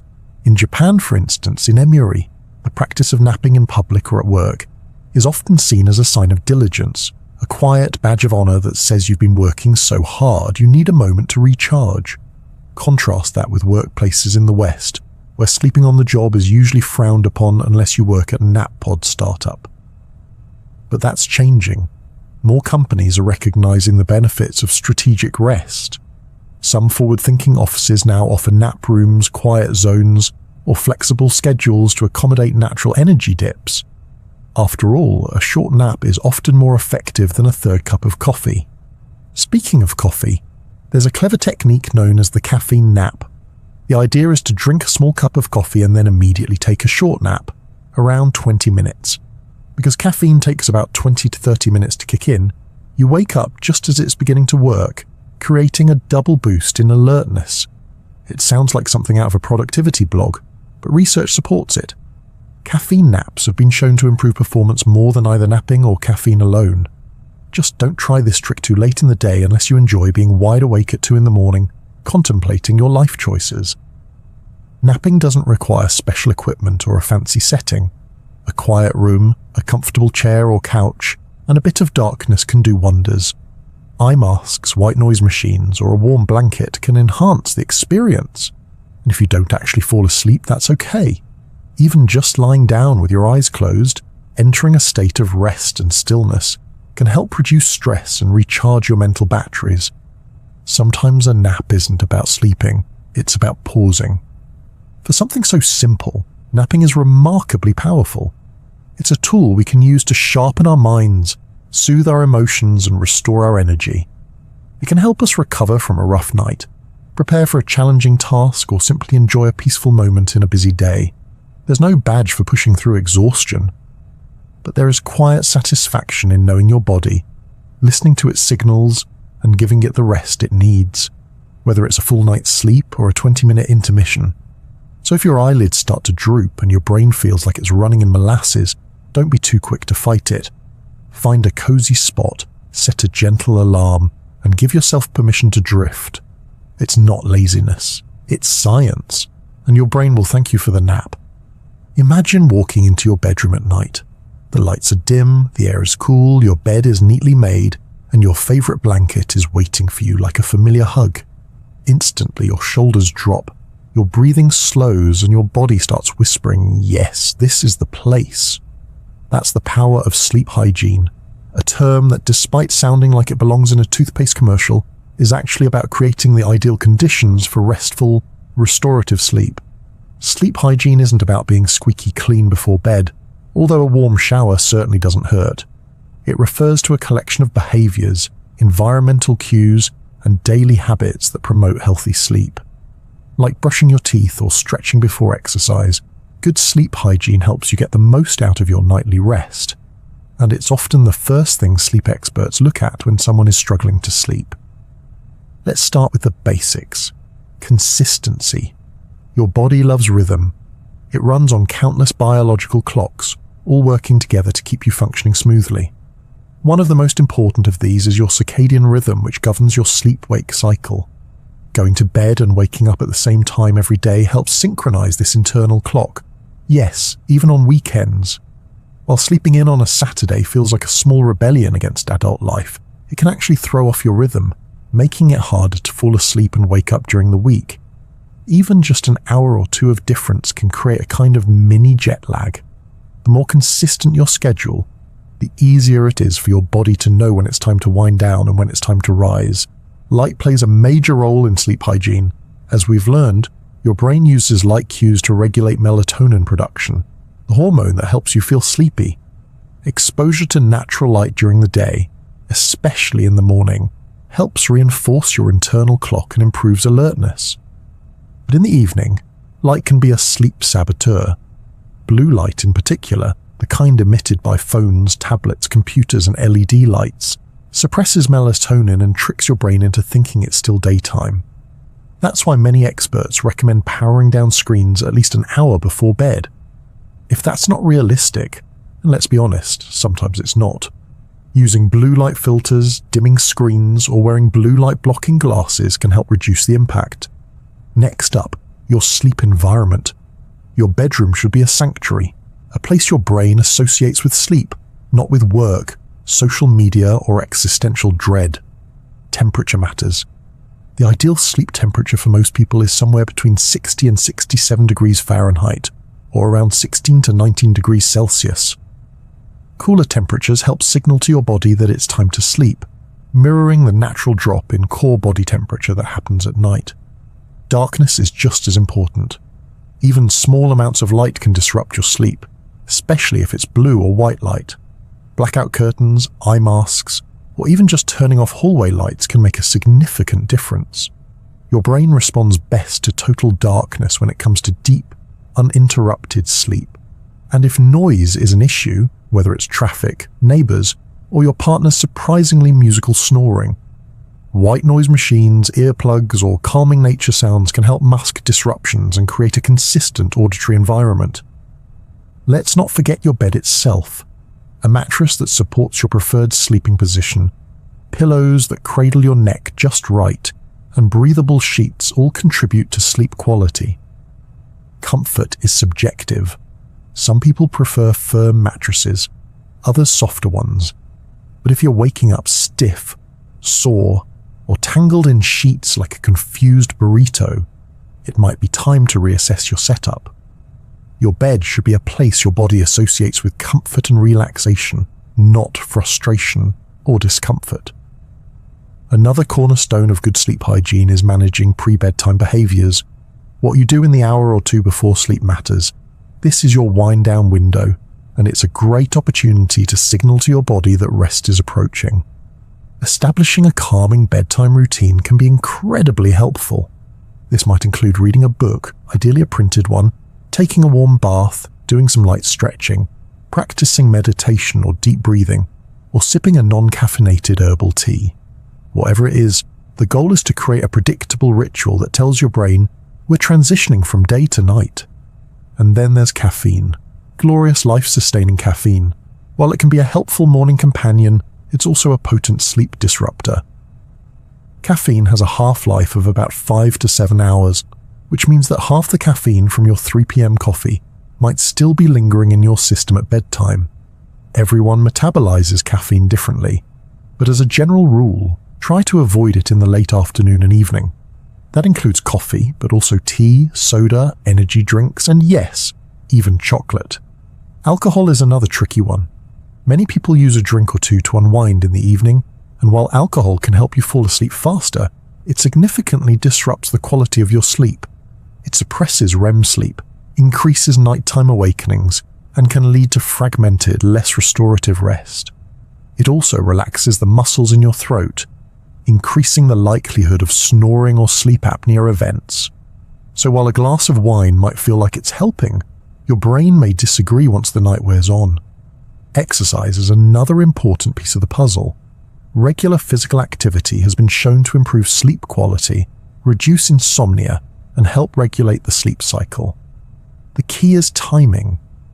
Morning or afternoon workouts are generally beneficial, but vigorous exercise too close to bedtime can be stimulating, raising your heart rate and core temperature at exactly the wrong time. Gentle evening activity, like yoga or stretching, is usually fine and may even help you relax. What you eat also plays a role. Heavy, spicy, or rich meals right before bed can lead to indigestion, discomfort, or acid reflux, all of which can disrupt sleep. At the same time, going to bed hungry can also interfere with rest.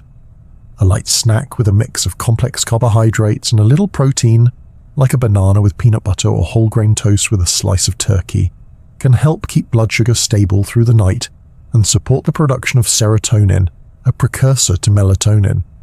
It's also worth talking about stress, because nothing ruins a good night's sleep like lying in bed with a racing mind.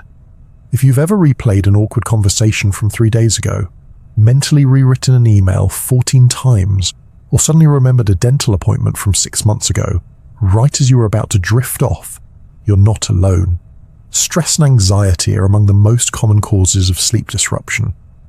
Developing a wind-down routine that includes mindfulness, journaling, or gratitude practices can help clear your mind before bed. Even writing down a to-do list for the next day has been shown to help people fall asleep faster by offloading mental clutter. For those who struggle with falling asleep, there's a common but powerful rule. Get out of bed if you've been awake for more than 20 minutes. Lying in bed awake can actually condition your brain to associate the bed with wakefulness and frustration. Instead, get up and do something calming in low light. Read a book, stretch gently, listen to soft music, and return to bed when you feel sleepy again. The goal is to strengthen the connection between your bed and sleep, not stress. Daytime habits matter too. Spending time in natural light, limiting naps to 20 to 30 minutes, and keeping a regular eating schedule all contribute to stronger circadian rhythms and better sleep quality. Even the timing of your first cup of coffee in the morning can play a role. Waiting an hour or so after waking can allow your natural cortisol levels to rise and fall more effectively, rather than layering caffeine on top of an already high alertness spike. Sleep hygiene isn't about perfection. It's about creating the conditions that make sleep more likely and more restful. You don't need a perfect blackout room, an elaborate wind-down ritual, or total silence. But the more you can shape your environment and habits to support your body's natural rhythms, the more consistently you'll fall asleep easily, sleep soundly, and wake up feeling refreshed. In many ways, sleep hygiene is about respect, respecting the role that sleep plays in your life and giving it the space, time, and care it deserves. It's not a passive act. It's an active investment in your health, your mood, your focus, and your well-being. And like any good habit, the benefits compound over time. So the next time you fluff your pillow, turn off the lamp and settle under the covers, think of it as more than just the end of your day. Think of it as a daily ritual in support of your entire self. With the right habits and a little consistency, good sleep becomes less of a struggle and more of a certainty. A nightly gift you give yourself, wrapped in quiet, comfort and peace. Picture this. You're lying in bed, eyes closed, body relaxed, room cool and quiet. Everything is perfect, yet sleep refuses to arrive. Instead, your mind embarks on a late-night safari through every cringe-worthy moment since childhood, your to-do list for the next 3 decades, and an imaginary argument with a barista who didn't put the lid on properly. If this sounds familiar, you're not alone. Difficulty falling asleep, staying asleep, or waking up too early and feeling like you've barely closed your eyes. These are all hallmarks of insomnia, one of the most common sleep disorders worldwide. Insomnia isn't just a nuisance, it's a condition that can erode mental sharpness, sap energy, fray emotions, and cast a heavy fog over your entire day. And despite what popular culture might suggest, it isn't always about dramatic tossing and turning in the dark. Sometimes it's subtle, creeping in over time until poor sleep becomes the new normal. There are 2 main types of insomnia: acute and chronic. Acute insomnia is short-term and usually linked to a specific stressor. An upcoming presentation, a breakup, a noisy neighbor who practices the trombone at 2 a.m. It tends to resolve on its own once the underlying issue fades. Chronic insomnia, on the other hand, is a more persistent beast. It occurs at least 3 nights a week for 3 months or more, and often sticks around even after the original cause is gone. Insomnia doesn't always happen in isolation. It can be a symptom of other issues like anxiety, depression, chronic pain, or restless leg syndrome. Medications, hormonal changes, and even certain lifestyle habits, like irregular sleep schedules or excessive caffeine use, can also play a role. Sometimes, ironically, the harder you try to sleep, the more elusive it becomes. It's the only basic bodily function where effort often works against you. You can't force sleep. You can only invite it patiently, like a shy cat who might grace you with its presence, only if you pretend not to care. What's happening in the brain during insomnia is fascinating. In healthy sleep, the brain gradually reduces its arousal systems, like turning down the lights in a theatre. But in people with insomnia, those arousal systems remain unusually active, even during periods when they appear to be sleeping. Brain scans have shown increased activity in regions associated with alertness, emotion, and self-reflection. This means that even if someone with insomnia is technically asleep, their sleep may be lighter, more fragmented, and less restorative. One of the most effective treatments for chronic insomnia is cognitive behavioral therapy for insomnia, or CBTI. It's a structured, evidence-based approach that addresses both the thoughts and behaviors that contribute to sleep problems. Unlike sleeping pills, which can be helpful in the short term but often lose effectiveness or come with side effects, CBTI tackles the root of the issue and has been shown to produce long-lasting improvements. CBTI usually includes several components. The first is sleep restriction, not as terrifying as it sounds. The idea is to match the amount of time you spend in bed with the amount of time you are actually sleeping to build up stronger sleep pressure. If someone is spending 8 hours in bed but only sleeping 6, they might start by limiting time in bed to 6 hours, then gradually increase it as sleep becomes more consolidated. This helps re-establish a healthier relationship between bed and sleep. Another key part is stimulus control. This involves breaking the association between the bed and wakefulness. If you can't fall asleep within about 20 minutes, the recommendation is to get up and do something quiet and calming in low light, then return to bed when sleepy. Over time, this retrains the brain to associate the bed only with sleep, and, for most adults, intimacy, not with frustration, clock watching, or scrolling through questionable internet rabbit holes. CBTI also addresses the racing thoughts that often accompany insomnia. Techniques like cognitive restructuring help challenge and replace unhelpful beliefs, like, "I must get 8 hours or tomorrow is ruined," with more realistic and forgiving ones. Mindfulness and relaxation exercises are often included too, helping calm the nervous system and reduce sleep anxiety. For many, simply learning that waking up in the night is normal and that not every poor night ruins the next day can be a powerful relief. While CBTI is highly effective, it's not always easy to find a trained provider. Fortunately, digital versions have emerged, offering structured programs online with similar success rates. These can be a helpful and accessible option for people who might not have access to in-person therapy. Some sleep centers and apps even integrate wearable data, offering personalized feedback on sleep timing and quality. Medication still plays a role in some cases. Prescription sleep aids like benzodiazepines and non-benzodiazepine hypnotics can help with acute insomnia, but are generally not recommended for long-term use due to the risk of dependence, tolerance, and side effects. Newer options such as melatonin receptor agonists or orexin receptor antagonists offer promising alternatives with potentially fewer risks, especially for people with chronic sleep difficulties. But as with any medication, they're best used under the guidance of a healthcare provider. Melatonin supplements, while popular, are often misunderstood. As mentioned earlier, melatonin is a signal for timing rather than a sedative. It's most effective for shifting circadian rhythms, say, adjusting to jet lag or helping night owls shift their sleep earlier. Taking melatonin when your natural levels are already high may not have much effect, and dosing matters. More isn't necessarily better. A lower dose, taken at the right time, is often more effective than a high dose taken randomly. There are also some natural and lifestyle approaches that can support better sleep, though they're not substitutes for targeted therapy if insomnia is persistent. Regular exercise during the day, especially aerobic activity, has been shown to improve sleep quality. Avoiding caffeine after midday, keeping a consistent sleep schedule, and creating a relaxing wind-down routine can all help prepare your brain and body for rest. Limiting alcohol, heavy meals, and screen time before bed can also make a difference. Environmental tweaks can be surprisingly powerful too. A cooler bedroom, blackout curtains, white noise machines, or a weighted blanket can all help nudge your body toward a more relaxed state. Some people swear by aromatherapy with scents like lavender, which may help reduce anxiety and signal relaxation. Others find benefit in guided meditations or soft music. The important thing is to find what works for you, something that helps quiet the mind and ease the transition from wakefulness to sleep. Insomnia often comes in waves.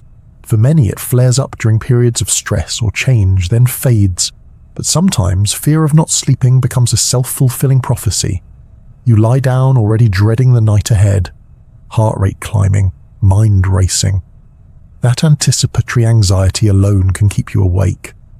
Recognizing and breaking that cycle, through education, behavioral changes, and sometimes a bit of help, is key. For those with other conditions that impact sleep, treating the underlying issue is crucial. For example, people with anxiety or depression often experience insomnia as a symptom.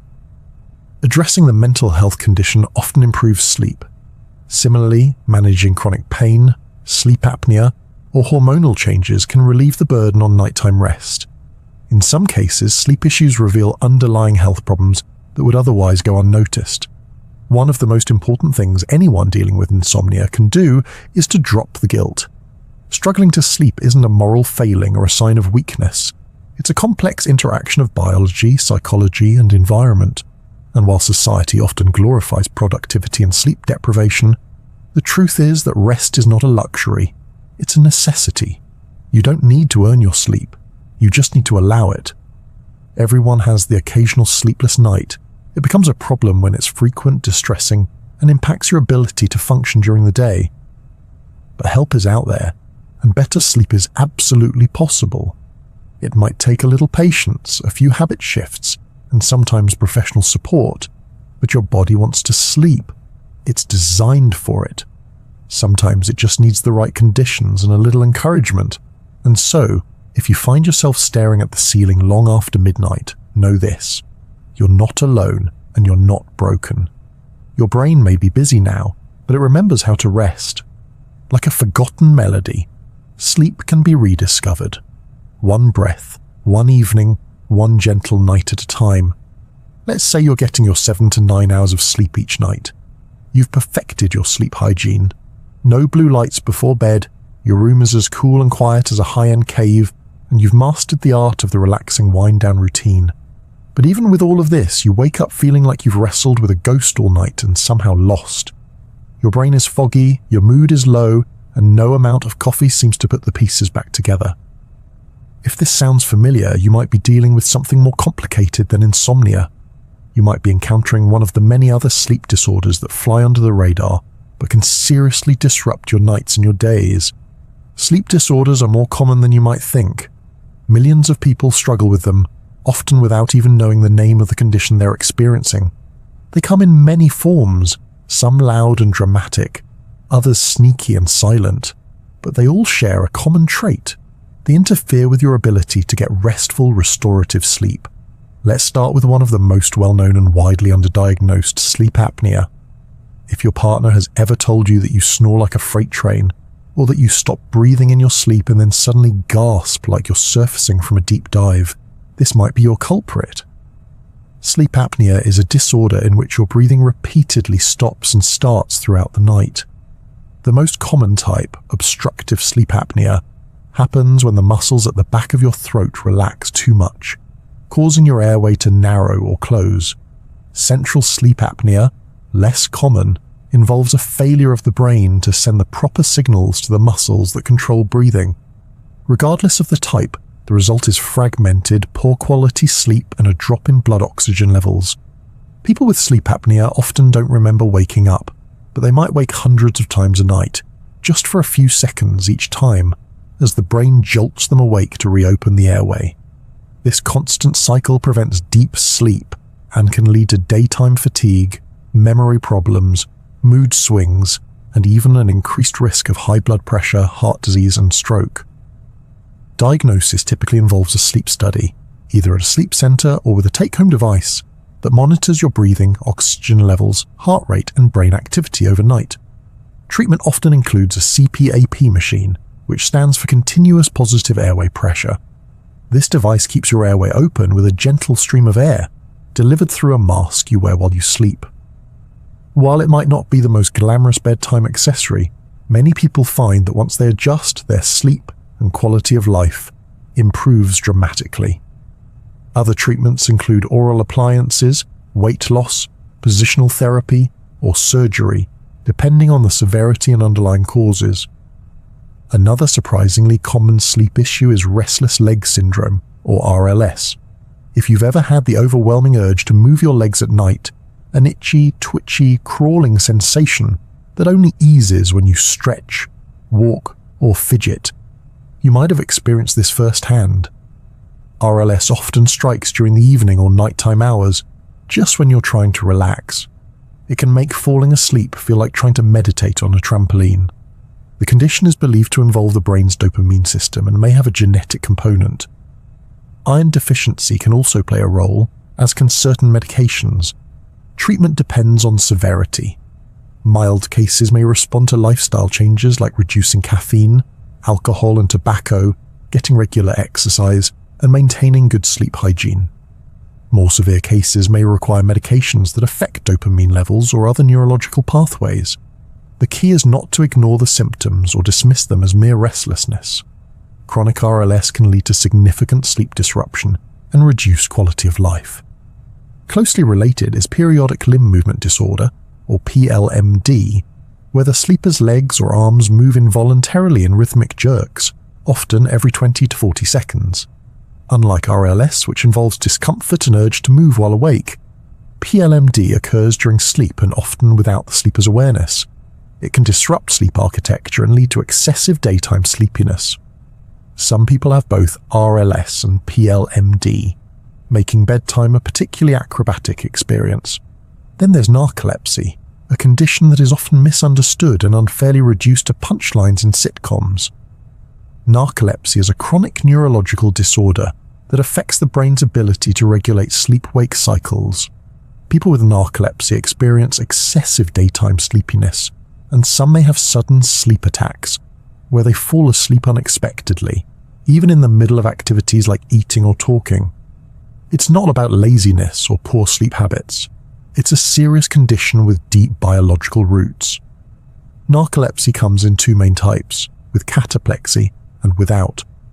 Cataplexy is a sudden loss of muscle tone triggered by strong emotions like laughter, surprise, or anger. It can be as subtle as facial drooping or as dramatic as complete muscle collapse, all while the person remains conscious. Narcolepsy is also associated with disrupted nighttime sleep, vivid hallucinations when falling asleep or waking up, and sleep paralysis. The condition is believed to involve a deficiency in hypocretin, a brain chemical that helps regulate wakefulness. Diagnosis usually requires a sleep study followed by a multiple sleep latency test, which measures how quickly and how often you enter REM sleep during a series of daytime naps. Treatment includes medications like stimulants to promote wakefulness, antidepressants for cataplexy, and behavioral strategies like scheduled naps and sleep hygiene. Speaking of sleep paralysis, that terrifying state where you wake up but can't move or speak, it's surprisingly common. Around 1 in 4 people experience it at least once in their life. It typically occurs during transitions in and out of REM sleep, when the brain wakes up but the body's muscle paralysis hasn't yet worn off. Some people experience hallucinations during sleep paralysis, visual, auditory, or tactile, which can make the experience feel like a scene from a horror movie. Thankfully, while scary, it's harmless and usually short-lived. Reducing stress, improving sleep habits, and ensuring consistent sleep can help reduce its frequency. For those who find themselves acting out dreams, kicking, punching, talking, or even leaping out of bed, REM sleep behavior disorder might be the cause. In normal REM sleep, the body enters atonia, a temporary paralysis that prevents us from acting out our dreams. In REM sleep behavior disorder, this mechanism fails, allowing people to physically respond to their dreams. This condition is more common in older adults and can be associated with neurodegenerative disorders like Parkinson's disease. It's important to distinguish REM sleep behavior disorder from sleepwalking, which typically occurs during deep non-REM sleep, often in the first half of the night. Sleepwalking can involve simple actions like sitting up in bed or more complex behaviors like leaving the house or rearranging furniture. It's more common in children and often outgrown, but adults can experience it too, especially when under stress, sleep-deprived, or taking certain medications. Night terrors are another non-REM parasomnia, typically affecting children. They involve sudden arousals from deep sleep with screaming, intense fear, and confusion, often without memory of the event the next morning.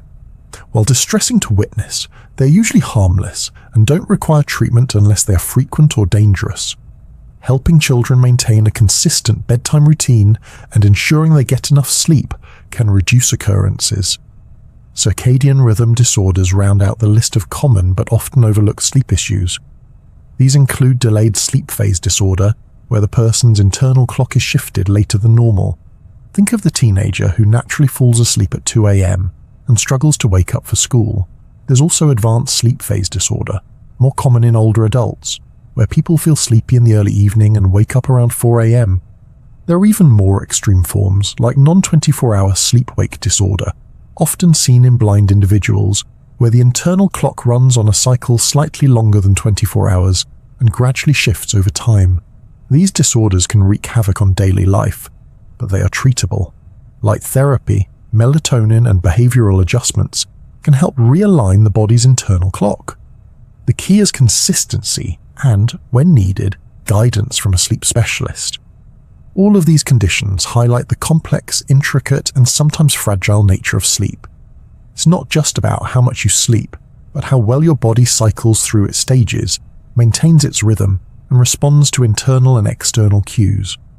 When something goes awry, the consequences ripple through your memory, mood, focus, and overall health. If you suspect a sleep disorder, it's worth seeking help. A primary care physician can refer you to a sleep clinic, where specialists can conduct evaluations, run overnight studies, and help tailor a treatment plan. In many cases, small changes can make a big difference. In others, more targeted therapies are needed. But sleep disorders are not something to simply endure. They are medical conditions that deserve attention, diagnosis, and support. Sleep is not optional. It's not a luxury or a sign of weakness.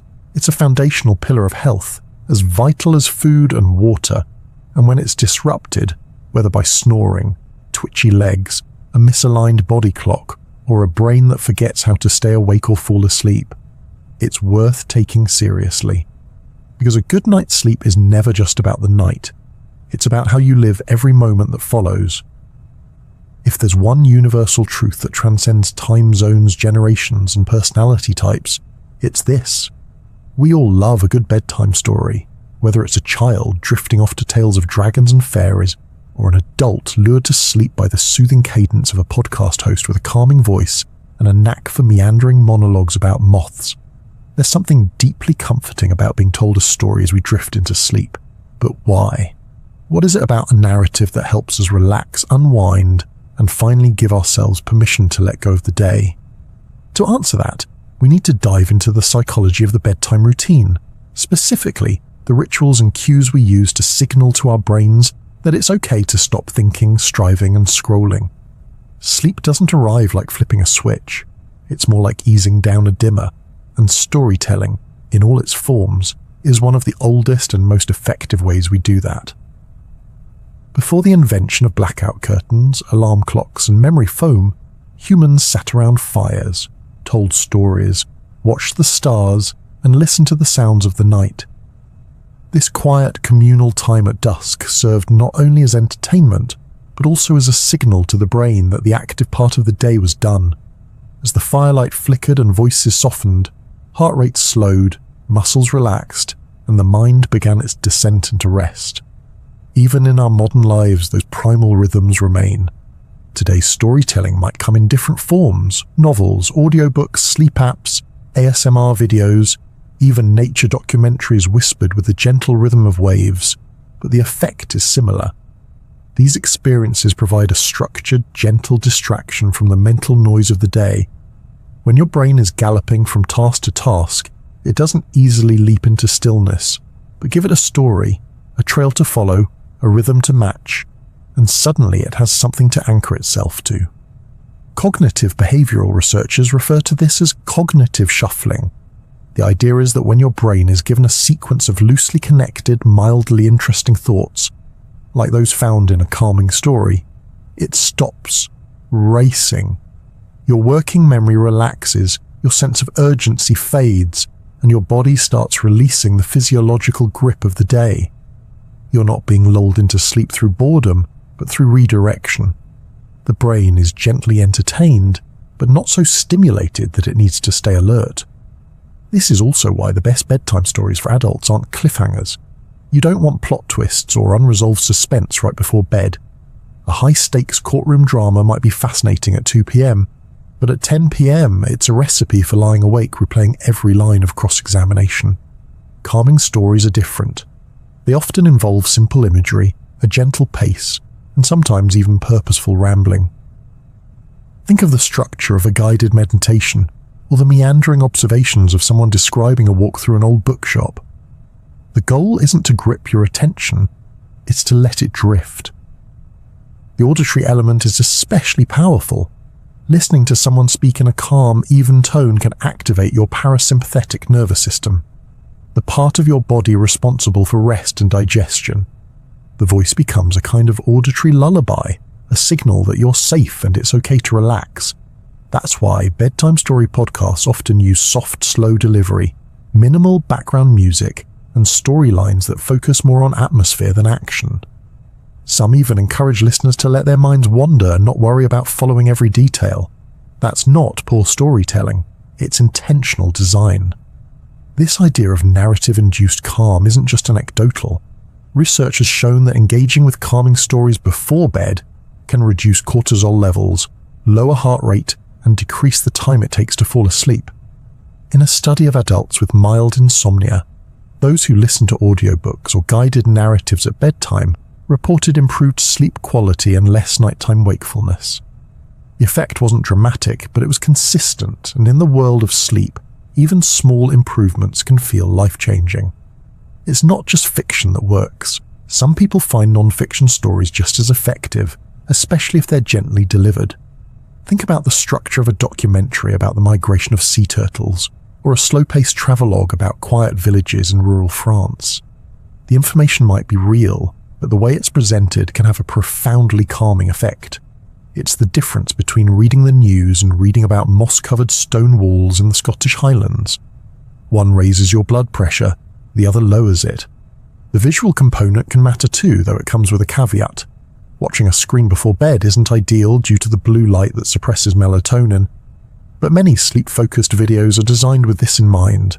They use warm lighting, minimal motion, and low saturation colors to avoid stimulating the visual system. Some people find that slow TV, programs showing train journeys, knitting, or the quiet routine of someone making tea helps them relax. It's not about excitement. It's about immersion and calm. There's also the idea of narrative familiarity.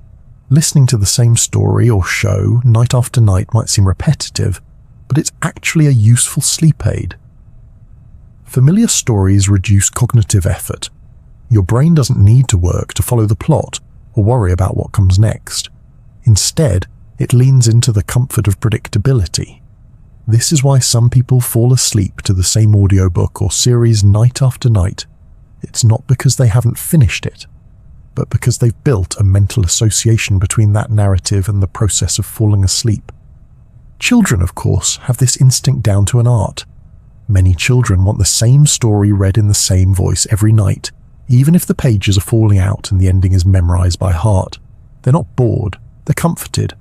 They know the arc of the story, the rise and fall of the words, the exact moment when their brain can start letting go. Adults may not read Goodnight Moon before bed, but the principle still applies. Storytelling can also help quiet the inner monologue. For people who struggle with anxiety or overthinking at night, intrusive thoughts can feel like an uninvited guest that just won't leave. Engaging with a calming story provides a focus point, a way to gently push those spiraling thoughts to the background without having to fight them directly. It's a bit like giving a toddler a toy to hold during a long car ride. The ride still happens, but now there's something to hold on to. For those interested in incorporating storytelling into their nighttime routine, there's no shortage of options. Audiobooks are a classic choice. Look for gentle narrators and stories that are light on tension and heavy on atmosphere. Podcasts like Nothing Much Happens or Sleepy are designed specifically for sleep, with slow-paced narratives and a focus on sensory detail. Apps like Calm and Headspace offer sleep stories read by voices like Matthew McConaughey or Stephen Fry, familiar, soothing, and just engaging enough to carry you gently into sleep. And of course, there's the option of reading yourself, old-fashioned but still effective. Choosing a paper book or an e-reader with a warm backlight, picking a story you know well, and reading by dim light can be a powerful part of a sleep routine. The act of turning pages, the tactile feel of the book, the predictable rhythm of reading, all of these send signals to your brain that it's time to let go. Some people even create their own mental stories, a kind of imagination meditation. Visualizing a calming scene, like walking through a forest or sitting by a quiet lake, and narrating it internally can mimic the structure of a bedtime story and lead to similar effects. These self-directed narratives can be especially helpful for people who wake in the night and need a way to calm the mind without turning on a device. What's clear is that storytelling in all its forms is more than entertainment. It's a tool, a bridge between the waking world and the dream world. It grounds us, soothes us, and gently carries us to the threshold of sleep. In a world that often feels chaotic, demanding, and overstimulated, the simple act of listening to a story at night can feel revolutionary. It's not childish, it's not indulgent, it's ancient, human, and deeply wise. Because sometimes, what you need most is not another productivity hack, another late-night scroll, or another effort to force yourself into sleep. Sometimes, you just need to be told a story, a soft voice in the dark saying, "You're safe now. You've done enough. Let me take it from here." And with that, sleep isn't something to chase. It becomes something you allow, something you welcome, something you remember how to do, one word at a time.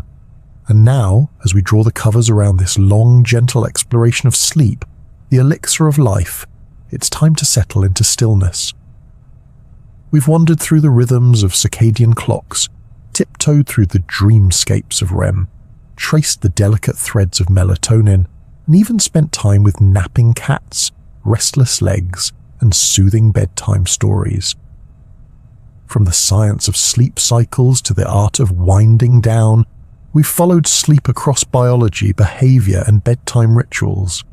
If there's one thing this quiet journey has made clear, it's that sleep is not just something we do. It's something that does things for us. It restores, reorganizes, repairs, and revives.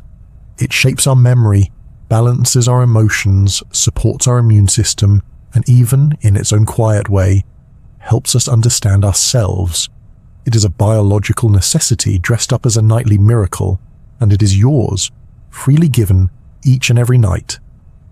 Now, before your thoughts drift off completely, before your eyelids get too heavy and your breathing begins to soften, I'll ask once more, gently, the questions I asked when we began. Where are you listening from tonight, and what time is it for you right now, wherever you are? I hope this journey has helped you wind down, perhaps learn a little something along the way, and I sincerely hope it hasn't been so interesting that you're still wide awake. But if you are, well, at least you're better informed about why that might be. If you've enjoyed this journey with me here at The Sleepy Scientist, it would mean the world if you'd tap the like button, subscribe for more relaxing explorations, and maybe even leave a comment sharing where you're tuning in from. It's always a joy to see this sleepy little community stretch out across the globe. And finally, a gentle reminder. While we've covered a lot of fascinating and helpful information about sleep, this video is for educational purposes only and is not a substitute for professional medical advice, diagnosis, or treatment. If sleep troubles are impacting your daily life, please speak to a qualified healthcare provider who can guide you with care. For now, let your body sink a little deeper into rest. You've learned, you've listened, and now it's time to sleep.